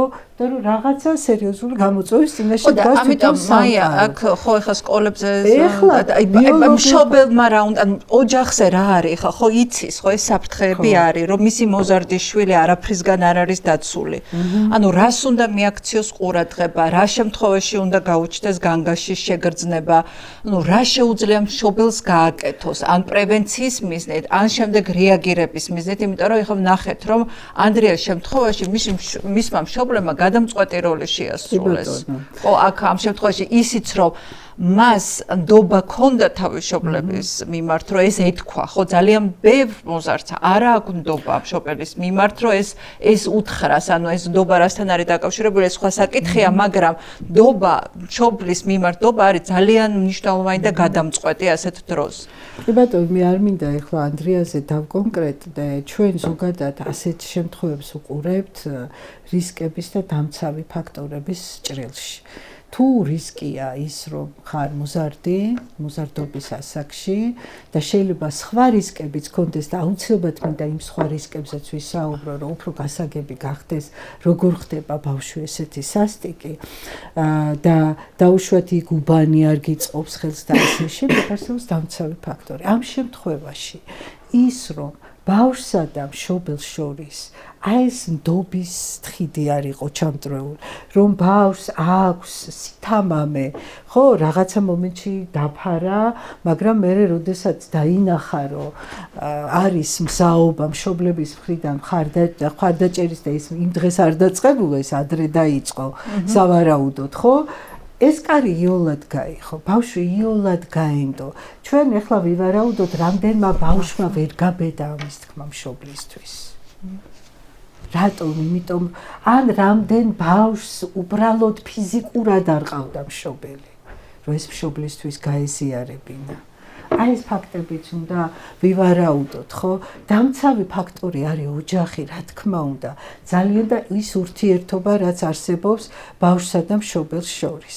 რომ შენ იცი, რომ ის გვერდში დაგიდგება, მას კი არ დაგიწყებს, ჩვენ ხო გვინახავს, ძალიან ხშირად გვინახავს ასეთი სურათი ქუჩაში, რომელიც ძალიან ბევრ რამეზე მეტყველებს. ბავშვი წაიქცევა, მივა მშობელი და ცემას იწყებს, რომ რატო წაიქეცი. ეს მეტაფორა დავიღოთ. ძალიან ხშირად მშობლის ქცევის პატერნი არის ასეთი. აი ეს არ უნდა იყოს. მშობელი უნდა იყოს მაქსიმალურად მხარდამჭერი ბავშვის და ბავშვმა უნდა იცოდეს, რომ როგორიც არ უნდა მოვიდეს ის სახლში, წაგებული, დამარცხებული, ნაცემი, შერცხვენილი თუ გამარჯვებული, ბავშვს უნდა ეგულებოდეს, რომ მშობლის ოთახის კარი ღიაა მისთვის და ყოველთვის შეესვლება იქ. თუ ეს არ არის, მაშინ ეს უკვე რისკის ფაქტორია დამატებითი. ეხლა მე მინდა, ჩვენ ხო გვაქვს ეს კითხვა, აუცილებლად მინდა ბიოლოგიურ ფაქტორებზე ვისაუბროთ.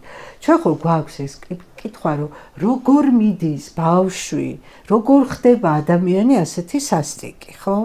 ზოგადად ჩვენ ფსიქოლოგები როცა ვსაუბრობთ დანაშაულის პრევენციაზე, პრობლემური რთული ქცევითი გამოვლინებების პრევენციაზე, ყოველთვის ვამბობთ, რომ ჩვენ უნდა ვიყოთ ყურადღებით არა მოზარდობის ასაკში, არამედ ადრეული ასაკიდანვე, იმიტომ რომ 4 წლიდან უკვე ბავშვი ავლენს პრობლემული ქცევის ნიშნებს და აქ ოჯახიც და ის სკოლამდელი დაწესებულებაც უნდა იყოს მზად, რომ ეს დაიჭიროს. ნახეთ, ჩვენ აი მაგალითად ძალიან ხშირად გვესმის, ხო, აი ყოველდღიურ მეტყველებას ცელქია, ვერ ისვენებს, ამტრებს რაღაცებს, არავის არ უჯერებს, ოპოზიციური ქცევა აქვს. ხშირად იცით რა დგას ამ ქცევის უკან, რისიც არ გვესმის ჩვენ, იმიტომ რომ არ ვიცით, რომ შეიძლება ძალიან სერიოზულ ბიოლოგიურ ფაქტორთან გქონდეს საქმე. არის ესეთი ფერმენტი, თუ გამახსენდა ახლა მონოამინოოქსიდაზა A, რომელიც მონაწილეობას ღებულობს, ბიოლოგიურ ფაქტორზე ვლაპარაკობ, მონაწილეობას ღებულობს იმაში, რომ ჩვენს თავის ტვინში სეროტონინი მაგალითად და იგივე დოფამინი ხშირად ვახსენებ, მაგრამ ეს ქმნის ჩვენს ქცევას და ჩვენს ემოციურ ცხოვრებას იყოს დაბალანსებული. რატო? იმიტომ რომ როდესაც დოფამინი დიდი რაოდენობით არის პრობლემას ქმნის, როცა ცოტა რაოდენობით არის ასევე პრობლემას ქმნის. და როდესაც ეს ფერმენტი არის ჭარბად, ეს ფაქტობრივად იწვევს რას, რომ დოფამინი არის ნაკლები რაოდენობით. დოფამინს ახსნათ ბარემრისი ჰორმონია. დოფამინი რა არის, რაც მე მაძლევს ძალას, იმისას, რომ ვიმოქმედო, ვიმოძრაო და ასე შემდეგ, რაც მოტივატორია რა ჩვენი, როგორ ვთქვათ, მოტორი თუ ხო, აი ეს არის რა, რაც რა ვიცი, მაღვიძებს დილით და ასე შემდეგ, ხო, ნაბიჯებს გადამადგმევინებს სწავლისკენ და ასე შემდეგ. ასე შემდეგ. მამოძრავებელი ენერგია. მამოძრავებელი ენერგია ძალიან მნიშვნელოვანი. როდესაც ეს ფერმენტი არის დიდი რაოდენობით, ან მცირე რაოდენობით, ეს უკვე ამ ბალანსს არღვევს და ხშირად როდესაც მცირე რაოდენობა, ბევრი დოფამინი გროვდება. ეს რას ნიშნავს? ეს იმას ნიშნავს, რომ ბავშვი არის მუდმივად აქსნებული. ბავშვი მუდმივად, ასე ვთქვათ, ვერ ჩერდება, ადგილს ვერ პოულობს და ასე შემდეგ და ეს გამოიხატება ხშირად აგრესიულ ქცევაში და ასე შემდეგ. ეხლა ჩვენ როგორ პასუხობთ ამას? აბსოლუტურად არაადეკვატურად, ხო? დავსჯით, კუთხეში ვაყენებთ, ვცემთ ზოგჯერ ფიზიკურად, სკოლიდან ვრიცხავთ და ასე შემდეგ და ფაქტობრივად ეს პრობლემა უფრო რთულდება. ეხლა კიდე ერთი ძალიან მნიშვნელოვანი ბიოლოგიური ფაქტორი. ეხლა ეს ყველაფერი ნაკვლევია კრიმინოლოგიაშიც და ფსიქოლოგიაში. ეს ფაქტორი თავისთავად არ იწვევს კრიმინალურ ქმედებას, მაგრამ თუ კი ეს ფაქტორი მოხდება არასასურველ გარემოში, ანუ იქ სადაც დასჯაზე ორიენტირებული სისტემა და ამ ბავშვის მდგომარეობის უბრალოდ არ ესმით, ეს უკვე არის ორმაგი რისკ ფაქტორი, რომ ასეთი ბავშვი პირდაპირ აი ამ ჯგუფში აღმოჩნდეს, მას იზიდავს ასეთი რაღაც. მეორე ფაქტორი, აი ყველაზე უცნაური რა არის გამოსავალი, მაგრამ ესეც მინდა კითხო, როცა აი მიხვდები, რომ ეს არის ბევრი მინდა ვილაპარაკო. შეიძლება გადავდეთ. ეხლა მეორე კიდე ძალიან მნიშვნელოვანი, რატომ ლაპარაკობ, მინდა რომ მშობლებმა ამას ყურადღება მიაქციონ და ზოგჯერ იფიქრონ, რომ ეს ბავშვი უძლურია ხალხო, აი მისი ბიოლოგია, მისი ბიოქიმია აკეთებინებს ამას და უნდა სწორი მიდგომა, სწორ სპეციალისტთან მიყვანა კვლევა, რომ ხვალ ეს ბავშვი არ აღმოჩნდეს სამიზნე, ან არ აღმოჩნდეს ეს სასტიკი ადამიანი არ გახდეს. მეორე, არის ესეთი მდგომარეობა, როდესაც ადამიანს მოსვენებულ მდგომარეობაში, ნახეთ ახლა რა სად მივდივარ, გულის ცემა აქვს დაბალი. ჩვენ ხო გვაქვს 70-80 ნორმა არის, ნორმაზე დაბალია. ეს ძალიან მძიმე მდგომარეობა და ძალიან ხშირად ადამიანები ამას აღწერენ საშინელი სიცარიელის განცდა მაქვს. აი თითქოს დაცვა, თითქოს ცოცხალი არ ვარ და ამ მდგომარეობაში მყოფ ადამიანს სჭირდება დამატებითი სტიმულაცია იმისათვის და ის ეძებს ხიფათს, რომ რაღაცნაირად კორტიზოლი გამოიმუშაოს, რომ მივიდეს და ამას ზოგჯერ ახერხებს ზუსტად ესეთი სახიფათო ქცევებით, ხო? როდესაც ბავშვი აღმოჩნდება, ესეც არ არის ცალსახა მიზეზი, რომელმაც შეიძლება ამ ქცევამდე მიგვიყვანოს, მაგრამ როდესაც ბავშვი არახელსაყრელ გარემოშია და მის ამ მდგომარეობას სწორად ვერ აფასებენ, უკვე ორმაგი რისკი გვაქვს, რომ ის არის კარგი ზამისნი ამ ჯგუფში მოხვედროს და ყველაზე მთავარი, ჩვენ ხო ვლაპარაკობთ, აი რა ჩანს აქ?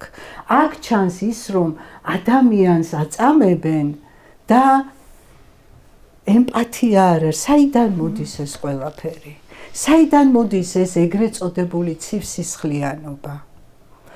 როდესაც აი ამას უკვე ძალიან იმაში ნეირომეცნიერებაში მივდივარ, მაგრამ ამიგდალა არის ერთ-ერთი მთავარი ფიგურანტი ჩვენი ემოციური ცხოვრების და ზოგჯერ მისი როდესაც ძალადობაში იზრდება ბავშვი, ის ზომაში იზრდება, რაც იმას ნიშნავს, რომ განგაში მუდმივად ჩართულია, განგაში სიგნალია, სულ შფოთავს და ხშირად ის ეძებს საშუალებებს, რომ შფოთვა დაიწევს, ადიქცია შეიძლება წავიდეს, სინამდვილეში იმ რაღაცა მედიკამენტს რო იღებს, ან ალკოჰოლს, ან ნარკოტიკს იღებს, ეს ტკივილი გაიყუჩოს და მეორე მდგომარეობა. როდესაც არსებობს, ეს არის ძალიან გავრცელებული და მშობლების საყურადღებოდ მინდა ეს თქვა, როდესაც არსებობს ბავშვის ემოციური უგულებელყოფა. ანუ არ არსებობს ემოციური კავშირი ბავშვსა და მშობელს შორის.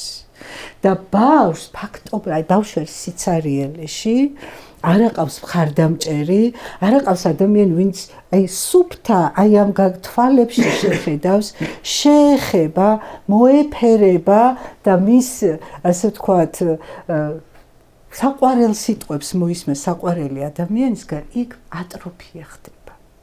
და აი ამას მიყავს უკვე ადამიანი ემოციური სიჩრუნგისკენ. ეს არის ამის სოციოპათიის წინაპირობა, აი ეს არის. და რა თქმა უნდა, ყველაზე კარგი სამიზნე ასეთი სიტუაციებისთვის არიან ზუსტად აი ესეთი მდგომარეობაში მყოფი ბავშვები, რომლებსაც არაფერი არ დაუშავებიათ, ყველა ის ბავშვი მსხვერპლია დღეს ციხეში ვინც ის, აგერ გვიზის კიდე გადარჩენილი ისინი ვერ გადარჩნენ და აქ ჩვენ ვართ დამნაშავე. აქ არის სახელმწიფო დამნაშავე, რომელიც ვერ ხედავს ბავშვის ამ საჭიროებებს, შობელიც, სკოლაც, მეც შეიძლება თქვენც უყველა, იმიტომ რომ არ შეიძლება ბავშვი ესე მარტო დავტოვოთ აი ამ პრობლემასთან. კიდე ერთი, აი ახლა როგორ ხდება, აი როცა ყვებოდა ძალიან ბევრს ხوار ვლაპარაკობ, მაგრამ მინდა რომ ყველაფერი ვთქვა, ისე თქმაც მინდა, ხო? როგორ ხდება დესენსიტიზაცია? რატო ავრცელებენ ამ ვიდეოებს? ამას თავის დანიშნულება აქვს. და ხშირად ეს ვიდეო არის გადაღებული ეგრეთ წოდებული GoPro კამერით. ანუ კამერით, სადაც ტიპი არ ჩანს, ვისაც დანა უჭირავს, იარაღი უჭირავს ხელში, ან ჯოხი უჭირავს ხელში, ვინც ურტყავს სხვას. ხშირად ეს ადამიანი არ ჩანს. რატო არ ჩანს? იმიტომ რომ ის, ვინც ამას უყურებს, იყოს სუბიექტი და არა ობიექტი. ანუ ის არის, მე ვარ, აი როგორც თამაშებშია. როგორც თამაშებშია, ვიდეო თამაშების სტრუქტურაზეა აგებული ეს და ძალიან ხშირად, მე არ ვიცი, არ მინახავს ეს ქართული საიტები, მაგრამ ძალიან ხშირად კოლეგებისთვის, უცხოელი კოლეგებისთვის რომ მომისმენია, იქ იცით რა ხდება, თამაშის სახე ეძლევა, ამო კამუფლაჟია, ბავშვს გონია რომ ეს არის თამაში, იქ აი ამ დავალებას რო იღებენ, რომ ეს ვიდეო უნდა ჩაწერონ, რაც უფრო სასტიკია, ვიდეო ქულები ეწერებათ, სუფთად გაფორმებულია როგორც თამაში. და ეს რო იდება ამ სოციალურ ქსელში, ფაქტობრივად შენ დესენსიტიზაციას, აი ამაში შეგყავს ბავშვი, ის ბავშვი, რომელიც კარგი სამიზნეა თავისი ემოციური შინაგანი მდგომარეობით, ხო? და მემე კულტურა კიდე. მემე კულტურა, არ ვიცი ახლა ანდრიას თან ძალიან საინტერესო ამაზე, რა არის გავრცელებული? აი ეს იდეოლოგიურ მაშინ რომ მოაქციონ ეს ბავშვები კი იქ არის დიდი ფინანსური დაინტერესება, როგორც თქვენგან გავიგე, მაგრამ სპეციალურად იუმორში შეთუთული იმიჯები იდება ხოლმე. სადაც მაგალითად კეთილი ადამიანი გამოყვანილია როგორც სულელი, დასცინიან. კეთილი, ემპათიური ადამიანი, მოძალადე როგორც სამყაროს მფლობელი. და აი ამითაც შეიძლება ვიღაცა მოდელი არაცნობიერად ჩაბეჭდვა ხდება. ძალიან ბევრი საფრთხეებია ინტერნეტ სივრცეში და მშობლებმა ის უნდა იცოდნენ. და როდესაც აუცილებლად უნდა აკონტროლონ, აუცილებლად უნდა მოიპოვონ ინფორმაცია, როგორ დაბლოკონ საშიში საიტები, სადაც შეიძლება ბავშვს ასეთი საფრთხე ემუქრებოდეს. იცი რა, აი მე მაგალითად ხა ორი მოზარდი შვილებს, უკვე გადააბიჭეს მოზარდობას, ხო? და სულ ვიცოდი რომ ვერ გავაკონტროლებდი ამას, რომ რომელ საიტზე შედიოდნენ და რას უყურებდნენ. უბრალოდ მე ვეუბნებოდი რომ მე შენი ნდობა მაქვს. კი ბატონო. რომ ასეთ, აი ეს არის საფრთხე, ეს არის საფრთხე, ეს არის საფრთხე. თუ ამ საფრთხეს დაინახავ, მაშინვე მითხარი, რომ ამ საფრთხეში ხარ, იმიტომ რომ მე ვერ, ანუ მე თუ ის აუკოწარ, ეს აუცილებლად ჩამოდურქა ჩემზე ბევრად, ჩვენ მშობლებზე ბევრად უფრო, თქო, გათვითცნობიერებულია, ხო, ისეთ რამეს გააკეთებს, რომ აზრაზე ვერ მოვალ. მე ვეუბნები, რომ მე ნდობა მაქვს, შენ გენდობი, რომ აქ აი ასეთ სახიფათო სივრცეში არ შეხვალ, ან თუ შემთხვევით მოხვდები, მეტყვი, რომ აქ ახარ და მე ერთად გადავწყვიტავთ ამ პრობლემას. ამ რისკებზე საუბარი არის ძალიან მნიშვნელოვანი, თუმცა მშობელმა თვითონ უნდა იცოდეს, რომ ეს რისკები არსებობს. მშობელს ჭირდება ის წიგნიერება. მშობელს ჭირდება იცოდეს რა ხდება TikTok-ზე. აუცილებლად, აი მე მაგალითად მახსოვს, რომ აი როდესაც Telegram-ში როგორც კი, აი ეს არის მნიშვნელოვანი, ამიტომ მშობლების განათლების კურსები უნდა იყოს, იმიტომ რომ მართლობა ყველაფერში ვერაფერში ვერ დავადანაშაულებთ ესე ხო თუნდაც მონდომებული მშობელია ბევრი რომელსაც ბევრი ფაქტორი ეპარება და აი მაგალითად იგივე მე მახსოვს როცა ვკითხულობდი აი პორნოგრაფიის ნახვა რამდენად ახიფათოა და უტოლდება სექსუალურ ძალადობას ისეთი განგაშის არის რომ ამაზე ველაპარაკებ შველებს რომ აი შემთხვევით ეს შეიძლება ვიღაცამ გაჩვენოს ვიღაცამ ანუ ყურება ამას ხო დაზღვეული არ ახარ იმის სივრცეში არ იქნება სკოლის ეზოში ვინ რას ეტყვის შენ შვილს და ეს ვუთხარი რომ ეს საფრთხეებია რომ ეს ანუ ეს ვიმეცადინე ამაში ეს როგორ უნდა მეთქვა ბავშვებისთვის ამის შესახებ ხო ანუ ყოველ შემთხვევაში სულ ვცდილობდი რომ მე თვითონ რაღაცები მომეპოვებინა და შემდეგ ეს ბავშვებისთვის გასაგებ ენაზე მეთქვა ანუ ძალიან მნიშვნელოვანია მშობლის წიგნიერება ამ მიმართულებით ხო მშობლის და ბავშვის ორივესი და აქ კიდე ერთი სანამ აი შევაჯამებდა ძალიან ფაქტორი ორი რამ მომხვდა ძალიან ბევრის გარდა ანდრიას წინა ინტერვიუდან სადაც ლაპარაკობდა მშობლებს აი სასამართლოზე რამხელა წნეხის ქვეშ გაიარა და ეხლაც რო ლაპარაკობდა ხო რომ რადიო თავისუფლების ქვეშ რა კომენტარები იწერება ხო აი რამხელა სტრესი გაიარო რომ იმ სასამართლოზე ჯერ მისულიყო და მე მშობლების დამოკიდებულება მისადმი და ერთი ნაწილი მშობლების როგორი აგრესიით იყო მიუხედავად იმისა რომ ნახა მის აი კადრები ნახეს მისი შვილები როგორ ექცეოდნენ ეს ხო კადრები ანუ ის კი არა რომ არ მჯერა რომ ჩემი შვილი ასე კადრები ნახეს და ერთი მშობელი რომელმაც იტირა და ისეთი მოდიში მოგიხატა ხო ანდრია და თქვა რომ ჩემი შვილიც მსხვერპლია და ამ ბავშვს ჰქონდა თვითმკვლელობის მცდელობა და ის ზუსტად ამ გზით შეითრიეს იქ და მე მგონი ამ ბავშვის მიმართ რაღაცა სხვა მექანიზმი უნდა იყოს გამოყენებული კი ეს რო და მე ამაზე რო კომენტარი გააკეთო მაი ამ მშობლის რეაქცია ხო ავი ერთ-ერთის და აღარ დავასახელებ ვინმე ნინის ვიყო მოდი გვარს არ დავასახელებ დღემდე აქტიურად ამ დრომდე ავი ყოველ დღე რაღაცას პოსტავს თითქმის და ანაკომენტარებს ჩემს შესახებ რა ამას წინათ ჩემ მეგობარ თამარ თოთლაძე შეუვარდა კომენტარებში მაგალითად სადაც და ამბობს აი სადაც ჩემი მუქარის ვიდეო დადო სადაც ეს გოგო მემუქრებოდა რა რომ იმ 15 თუ 16 წელს ანდრიას ბოდიში და დედას უტირებო რა ესე ირაკლი ბაღდაძესთან მივარდა და ესე სიტყვებს ეუბნება და ამ ჩემმა მეგობრმა დადო ეს და რაღაცები დაწერა და მე იმ კომენტარებში რო შევიდა ეს ვიღაც ნინი და ნახარეები წერია თუ რამხელა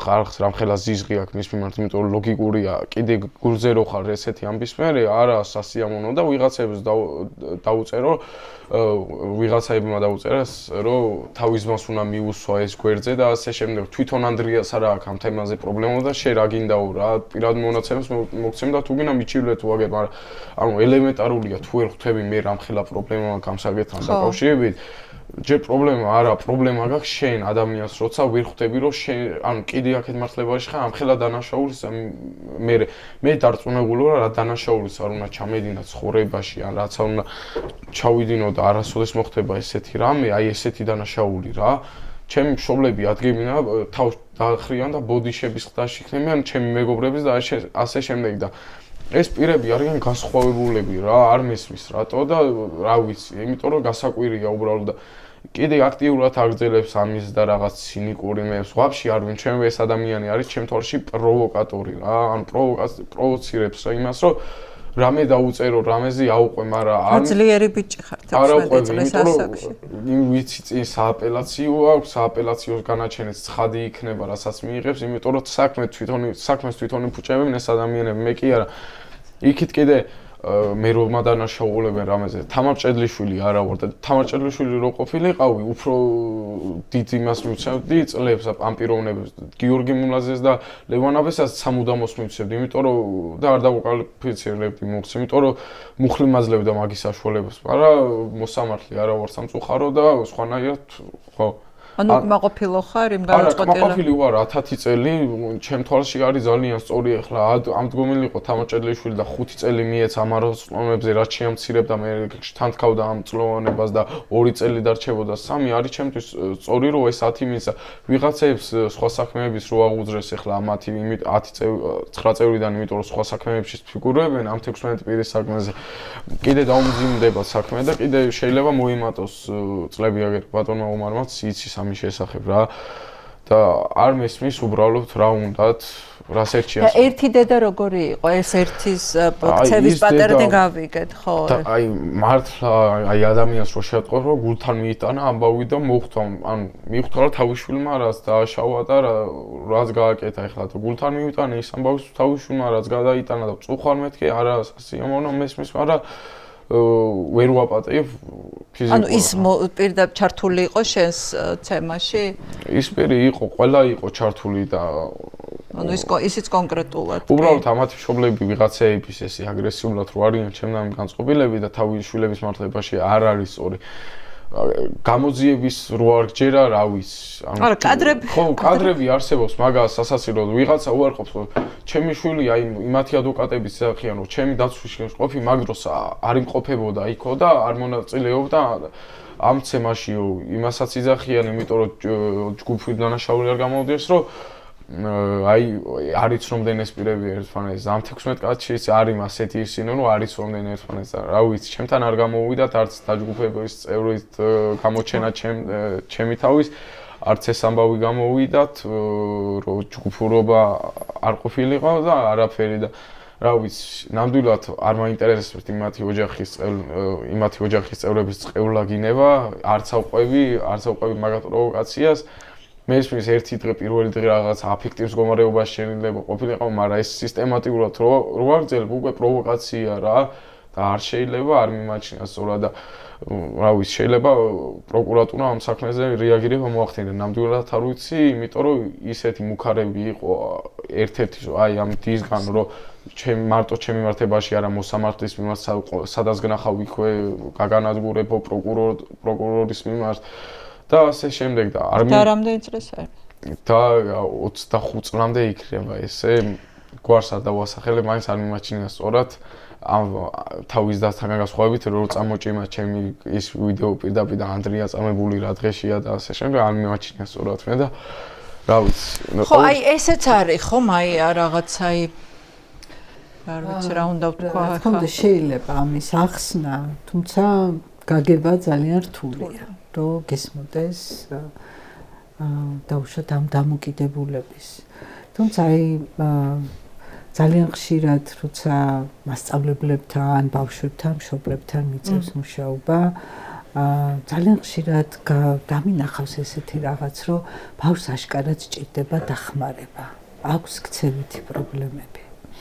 და ამ ბავშვის გადარჩენა არის იმაში ამ ქცევით პრობლემებს როგორ დაძლევს. მაგრამ მშობელი ყველანაირად ცდილობს, რომ რაღაცა ესეთი თავდაცვითი პოზა ქონდეს, რომ აი ეს სხვებია აქ დამნაშავე, არა ჩემი შვილი. არა და ყველა მშობელს უნდა თავისი შვილისთვის სიკეთე. უბრალოდ აი მშობლებს მინდა უთხრა, რომ თუ მათ უნდათ თავიანთი შვილებისთვის სიკეთე, ის რომ ხვალ ამ ადამიანებმა იგივე აღარ გააკეთონ. ძალიან მნიშვნელოვანია, რომ დაეხმარონ საკუთარ თავსაც და თავიანთ შვილებსაც გაიაზრონ, რა მასშტაბის ზიანი მიაყენეს სხვა ადამიანს. იმიტომ რომ ერთადერთი რაზეც დგას ზოგადად, როდესაც ჩვენ ვლაპარაკობთ აი რეაბილიტაციაზე, დამნაშავის, ეს არის აი ზუსტად ეს ემპათია და როდესაც ჩვენ ვლაპარაკობთ რეციდივის პრევენციაზე, აი ეს როდესაც ჩვენ გიჩნდება ემპათია მეორე მხარის მიმართ. აღდგენითი მართლმსაჯულება აი ამაზე დგას, ამ პრინციპზე დგას. ყველაზე ესეთ მაღალი სტანდარტის მართლმსაჯულება, ხო რომ შენ დაეხმარო, შვილი იქნება ეს შენი თუ რა ვიცი, მშობლები არიან დასახმარებლები. ამიტომ მე მესმის, კი არ მესმის, ჩემთვის გასაგებია, რომ ეს თავდაცვითი პოზიცია, იმიტომ რომ ძალიან რთულია მშობლისთვის საკუთარ თავთან აღიაროს, რომ მას რაღაც შეიშალა.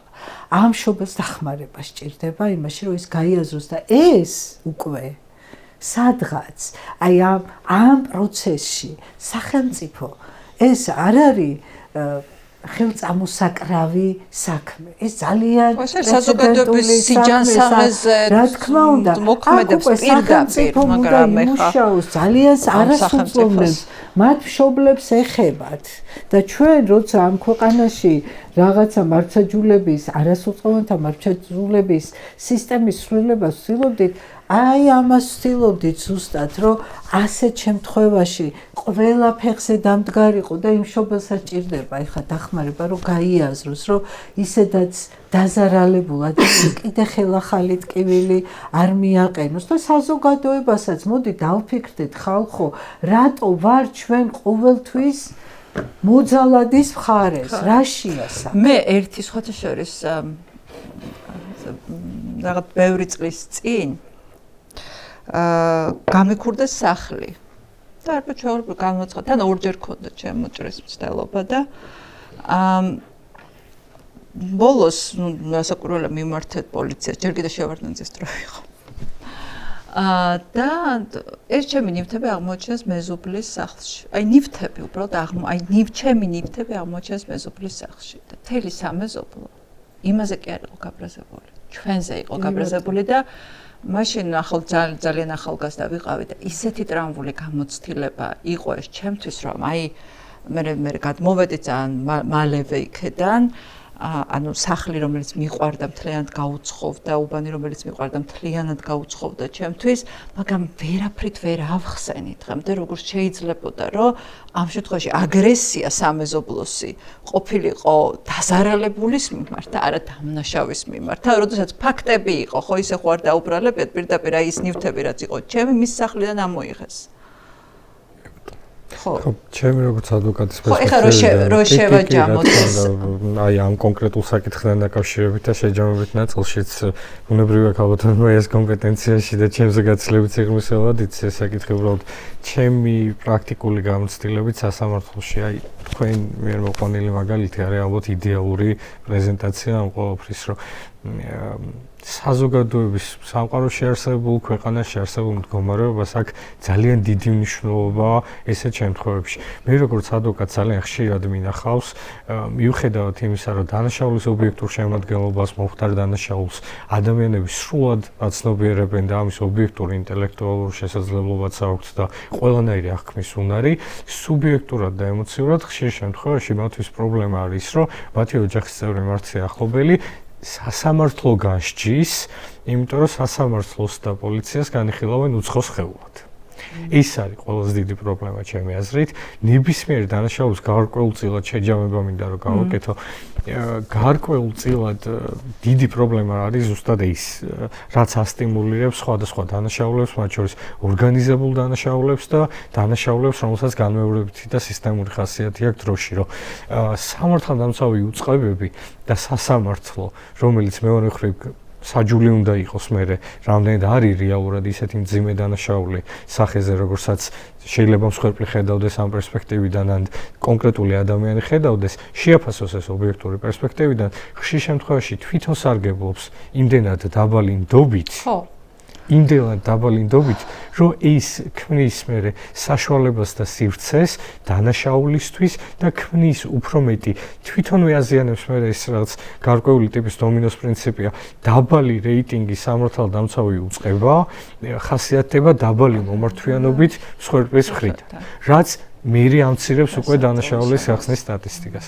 ზუსტად ამიტომ შეიძლება პირდაპირ კორელაციაში ისე აღქმადი პირდაპირი კავშირი და კორელაცია არ არსებობდეს კრიმინალური ან ნაცისტური ჯგუფის გაძლიერებასთან დაკავშირებით საქართველოში, მაგრამ მეორე მხრივ ძალიან დიდ ბოდიშს ვიხდი, არ მინდა სხვა მიმართულებით წავიყვანო ჩვენ დღევანდელი საუბარი.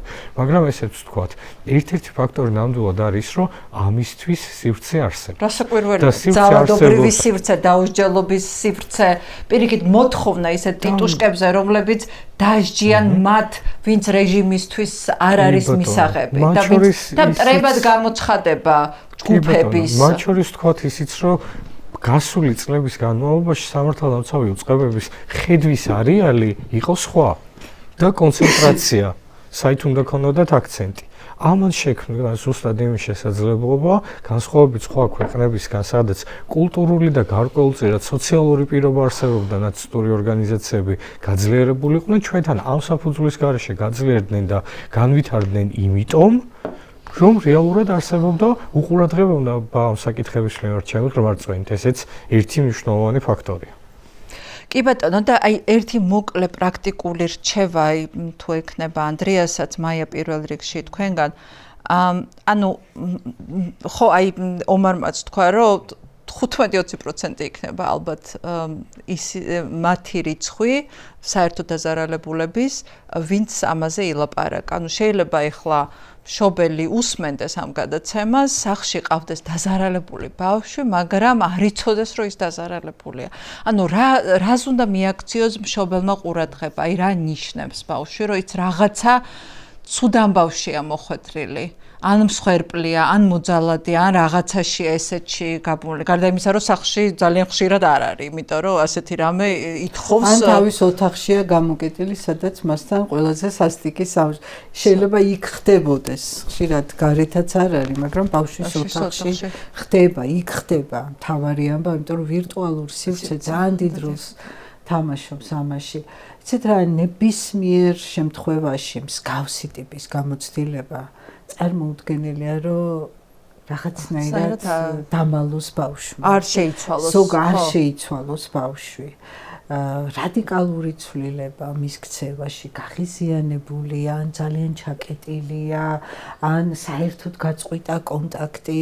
ნებისმიერი რამ, რაც კითხვის ნიშანს გიჩენს შენ შვილთან მიმართებაში.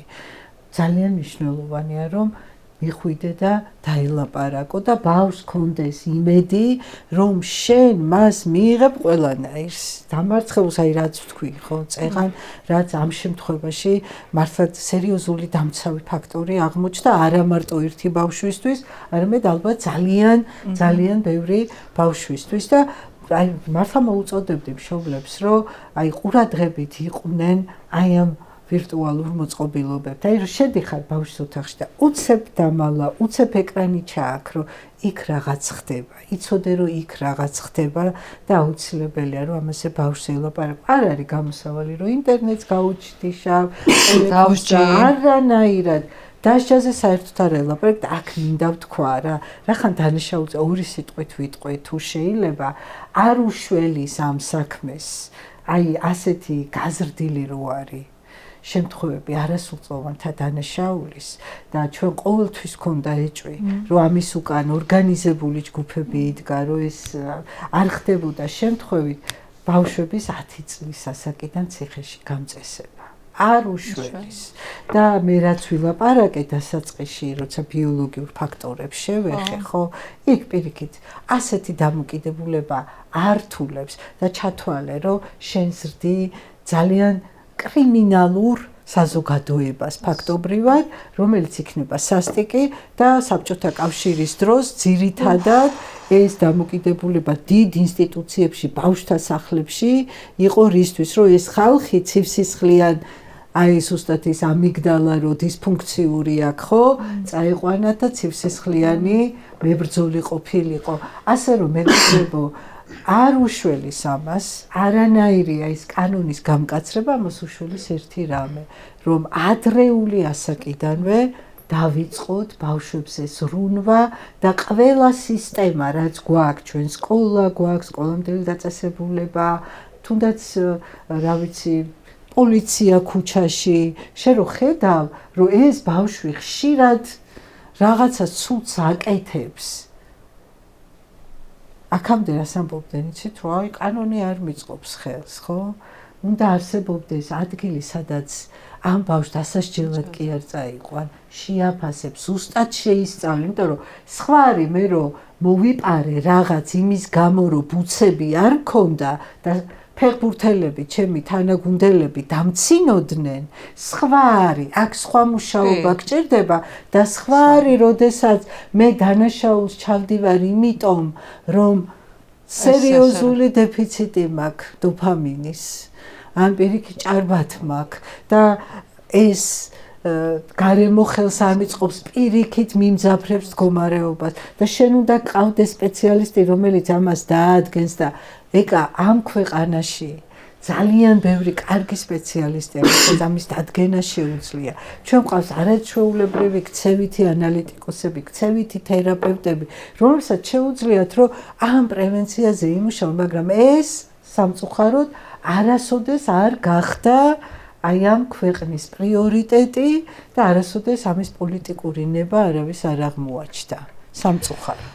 და მინდა ანდრია ჯერ მადლობა გადაგიხადო, იმიტომ რომ ეს მართლა დიდ სიმამაცეს მოითხოვს, რაც გააკეთე შენ მშობლებს, იმიტომ რომ თავარი როლი შეასრულეს ამაში ერთ-ერთი და მეორე მინდა იცი რა, აი შეიძლება ვინმე შემოგხედოს, ვინც სხერპლია, ხო, დააინტერესოს და აი როდესაც ესეთ მძიმე ტრამვული გამოცდილება გაქვს, აი საშინელი ღირსება როცა შელახული გაქვს, რომელიც ფიზიკური ტკივილი მართლა არაფერი არ არის იმასთან, ხო, რომელიც არ გასვენებს, გიმღრევს გონებას, ემოციებს, ყველაფერს, თვითყველობაზე შეიძლება იფიქრო ან შურისძიებაზე, შენ ანუ აღარ ეკუთვნის შენ თავს რაღაცა სხვაგან ახარ გადასული. აი რა უნდა ქნან მათთვის გამოსავალი რა არის ასეთი მოზარდებისთვის? შეიძლება ის შემთხვევით ვიღაცა გვისმენდა. შეიძლება ამ კონკრეტულ შემთხვევას, ანუ კონკრეტულ ჯგუფს არ უძალადია, მაგრამ გამხდარა ესეთი ტიპის ძალადობის მსხვერპლი. აი, უბრალოდ ბულინგის მსხვერპლი გამხდარა სკოლაში. სკოლაში და იგივე ემოციები აქვს, ხო? რაც შეეხება ზოგადად ახლა ამ დაჯგუფებებს ჯერ ვისაუბრებ ამ დაჯგუფების მიერ, ვინც დაზარალებულები არიან იმ არასრულოვნებზე, ვისაუბრე სხვადასხვა ეთერებში, რომ ძნელი სასაუბროა ესმის თქვენის რომ რატომ არ წახვედით გამოძიების გზით და რატო არ მიხვედით, იმიტომ რომ შანტაჟის ქვეშ ავით გეშინოდათ, შეიძლება გეშინოდათ იმის რომ ამ ვიდეოებს გაგივრცელებდნენ და ასე შემდეგ. მაგრამ არ ტეხავს ამ თემაზე საუბარი, შეგიძლია თუ არის შვებაც არის, ხო? რო დაიცლები არის შვება, იმიტომ რომ მე რო უყვები მეგობრებს, მშობლებს, ოჯახის წევრებს მაინც ეს გვერდში დგომაქვს შველის ადამიანს და ეს საუბარიც მე პირადად აი ოჯახმაც მიშველა, მეგობრებმაც მიშველა, აი ყველაზე პირველი ადგილი უჭირავს ამ შველაში ფსიქოლოგს რა. მე მადლიელი ვარ GCRT-ის, ქალბატონი მაია არის GCRT-დან, მადლობელი ვარ ჩემი ფსიქოლოგის თინათინ ჯავახიშვილის, რომელიც ძალიან დამეხმარა. ძალიან დამეხმარა, ძალიან ბევრი ტექნიკა მასწავლა. ცოტა ძალიან ამაყებდა ახლა ამით. მე თუ ახლა აი ყოველ დღე თუ იხსენებდი და ყოველ საათს ამ თემას და ყოველ საათს მახსენდებოდა ეს პირები და რაც გამიკეთეს, ახლა თვეში ერთხელ, კვირაში ერთხელ მახსენდება და დიდი შვება ეს. მნიშვნელოვანია ფსიქოლოგთან ყოველდღიური კონსულტაცია, იმიტომ რომ მართლა ძალიან დიდ როლს ასრულებს. შეიძლება ვიღაცამ თქვას რომ აი უბრალოდ გელაპარაკებ, ამიტი რა შვება, მაგრამ ძალიან დიდ როლს ასრულებს. სხვადასხვა ტექნიკები, სხვადასხვა ხერხები, რაც გეხმარება რომ ეს თემები დაივიწყო, ყურადღება გადაიტანოს სხვა რამეზე, მნიშვნელოვანია რაღაცეები დაკავდე, იშრომო რაღაცა გააკეთო, რომ ამ თემაზე არ ფიქრობ და ყურადღება ქონდეს გადატანილი. მე პირადად საფხულშიც არ დამეხმარა რომ ამ თემაზე ესე ბოლომდე არ ვიყავით ჩაფიქრებული და რაღაცა ბევრი რამე, აი მაგალითად ესე რომ დავარქოთ მუშაობდი, ვეხმარებოდი ახლობელს და მაგან მიშველა ძალიან, იმიტომ რომ ამ თემასთან ვიყავი გადართული და კი ვფიქრობდი, ძალიან ამ ფიქრებშიც ვიყავ, წამიერად შეიძლებოდა გართულოდი ესე უცებ და ისე ჩავფიქრებოდი რომ რო არ დაეძახა ადამიანს ვერ მიხვდებოდი ვერაფერს, მაგრამ ეს ამ მნიშვნელოვანი ფაქტორი. არც იმის უნდა შეეშინეთ, რომ აი პოლიციაში თუ წავოლენ, აი ტეხავს და რაღაცა და ვიღაცა მიაძახებს, მაგას საერთოდ არ ტეხავს. მნიშვნელოვანია, რომ ეს პირები წარდგნენ სასამართლოს წინაშე. ძალიან დიდი მნიშვნელობა აქვს ამას, იმიტომ რომ ყველამ დაინახოს, რომ ისჯებიან ეს ადამიანები, დაისჯებიან და წარდგებიან კანონის წინაშე. ეხლა ამ არასწორობებსაც იმას ვეუბნები, მაგალითად, აი ეთერების საშუალებით, რომ არ უნდა დანებდნენ, მიაწვენ ბოლომდე სასამართლოზე. აი შეიძლება აი სადღაც აი უკან დაიხიონ, იმიტომ რომ იმათი ოჯახის წევრები შეეშინეთ, იმათი შეეშინეთ, აი ფიზიკურად არ უნდა შეგეშინეთ, მაგრამ ისინი ვეღარ გამოვლენ გარეთ, ვერც აი იმათი ოჯახის წევრებისაც არ უნდა შეგეშინეთ, იმიტომ რომ თქვენ ხარეს არის ძალიან ბევრი ადამიანი, ძალიან ბევრი ადამიანი გიდგას თქვენ მხარეს და მნიშვნელოვანია რომ ბოლომდე მიაწვეთ და გამოძიებას და სასამართლოს მიაწოდოთ აი ყველაფერი თლიანი ინფორმაცია რა როგორ იყო რა ერთი შეცდომით გადადგმული ნაბიჯი შეიძლება ცუდად დასრულდეს რა არანაირად არ უნდა შეგეცოდონ ეს ადამიანები მე თუ მკითხავ იმიტომ რომ უკვე ისეთ ასაკში არიან უნდა მოეთხოვოთ პასუხი კანონის წინაშე და რა მაგრამ მასას სწორად უნდა იზრუნონ შემდეგ იმ პოტენციალურ ქალბატონმა მაიამ თქვა ეხლა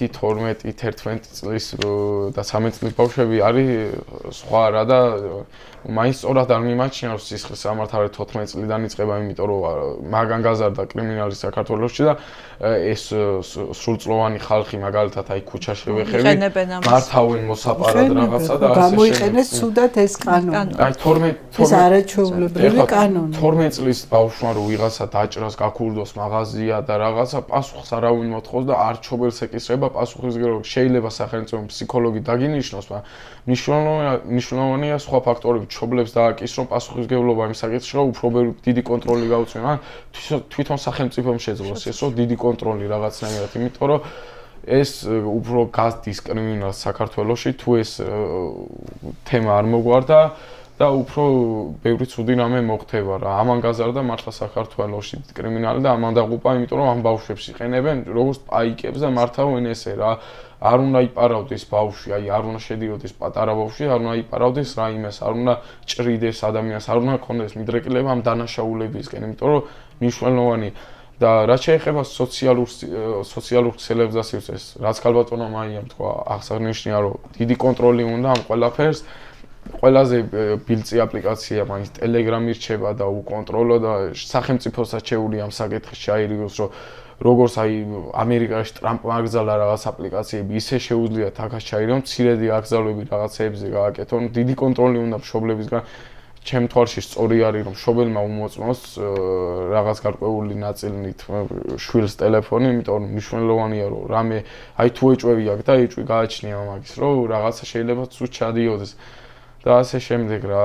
ჩემი სოლიდარობა იმ დაზარალებულებს და კიდე აი რაც აღნიშნეს სკოლაში დაბულინგებულებსაც შეუძლიათ მივიდნენ ფსიქოლოგთან, გაიანო კონსულტაცია, მშობლებს დაილაპარაკონ და დაარიგებენ რჩევებს მიცემენ, იმიტომ რომ მაინც უფრო გამოცდილები მშობლები არიან ამ საკითხებში და ფსიქოლოგი ხო ვაფშე. მე როგორც დედა ვეტყოდი რომ არ მოაკლონ სიყვარული თავის შვილებს და ფიზიკურად შეხება, მოფერება, სითფო, ურთიერთობის აღდგენა და იმისი განცდა ბავშვებს უნდა მისცეს ყველა მშობელმა, რომ ისინი აქ არიან და ყველანაირს მიიღებენ როგორიც არ უნდა იყოს და ეს სითფო აუნაზღაურებელია. სითფოს ვერაფერი ვერ ანაზღაურებს.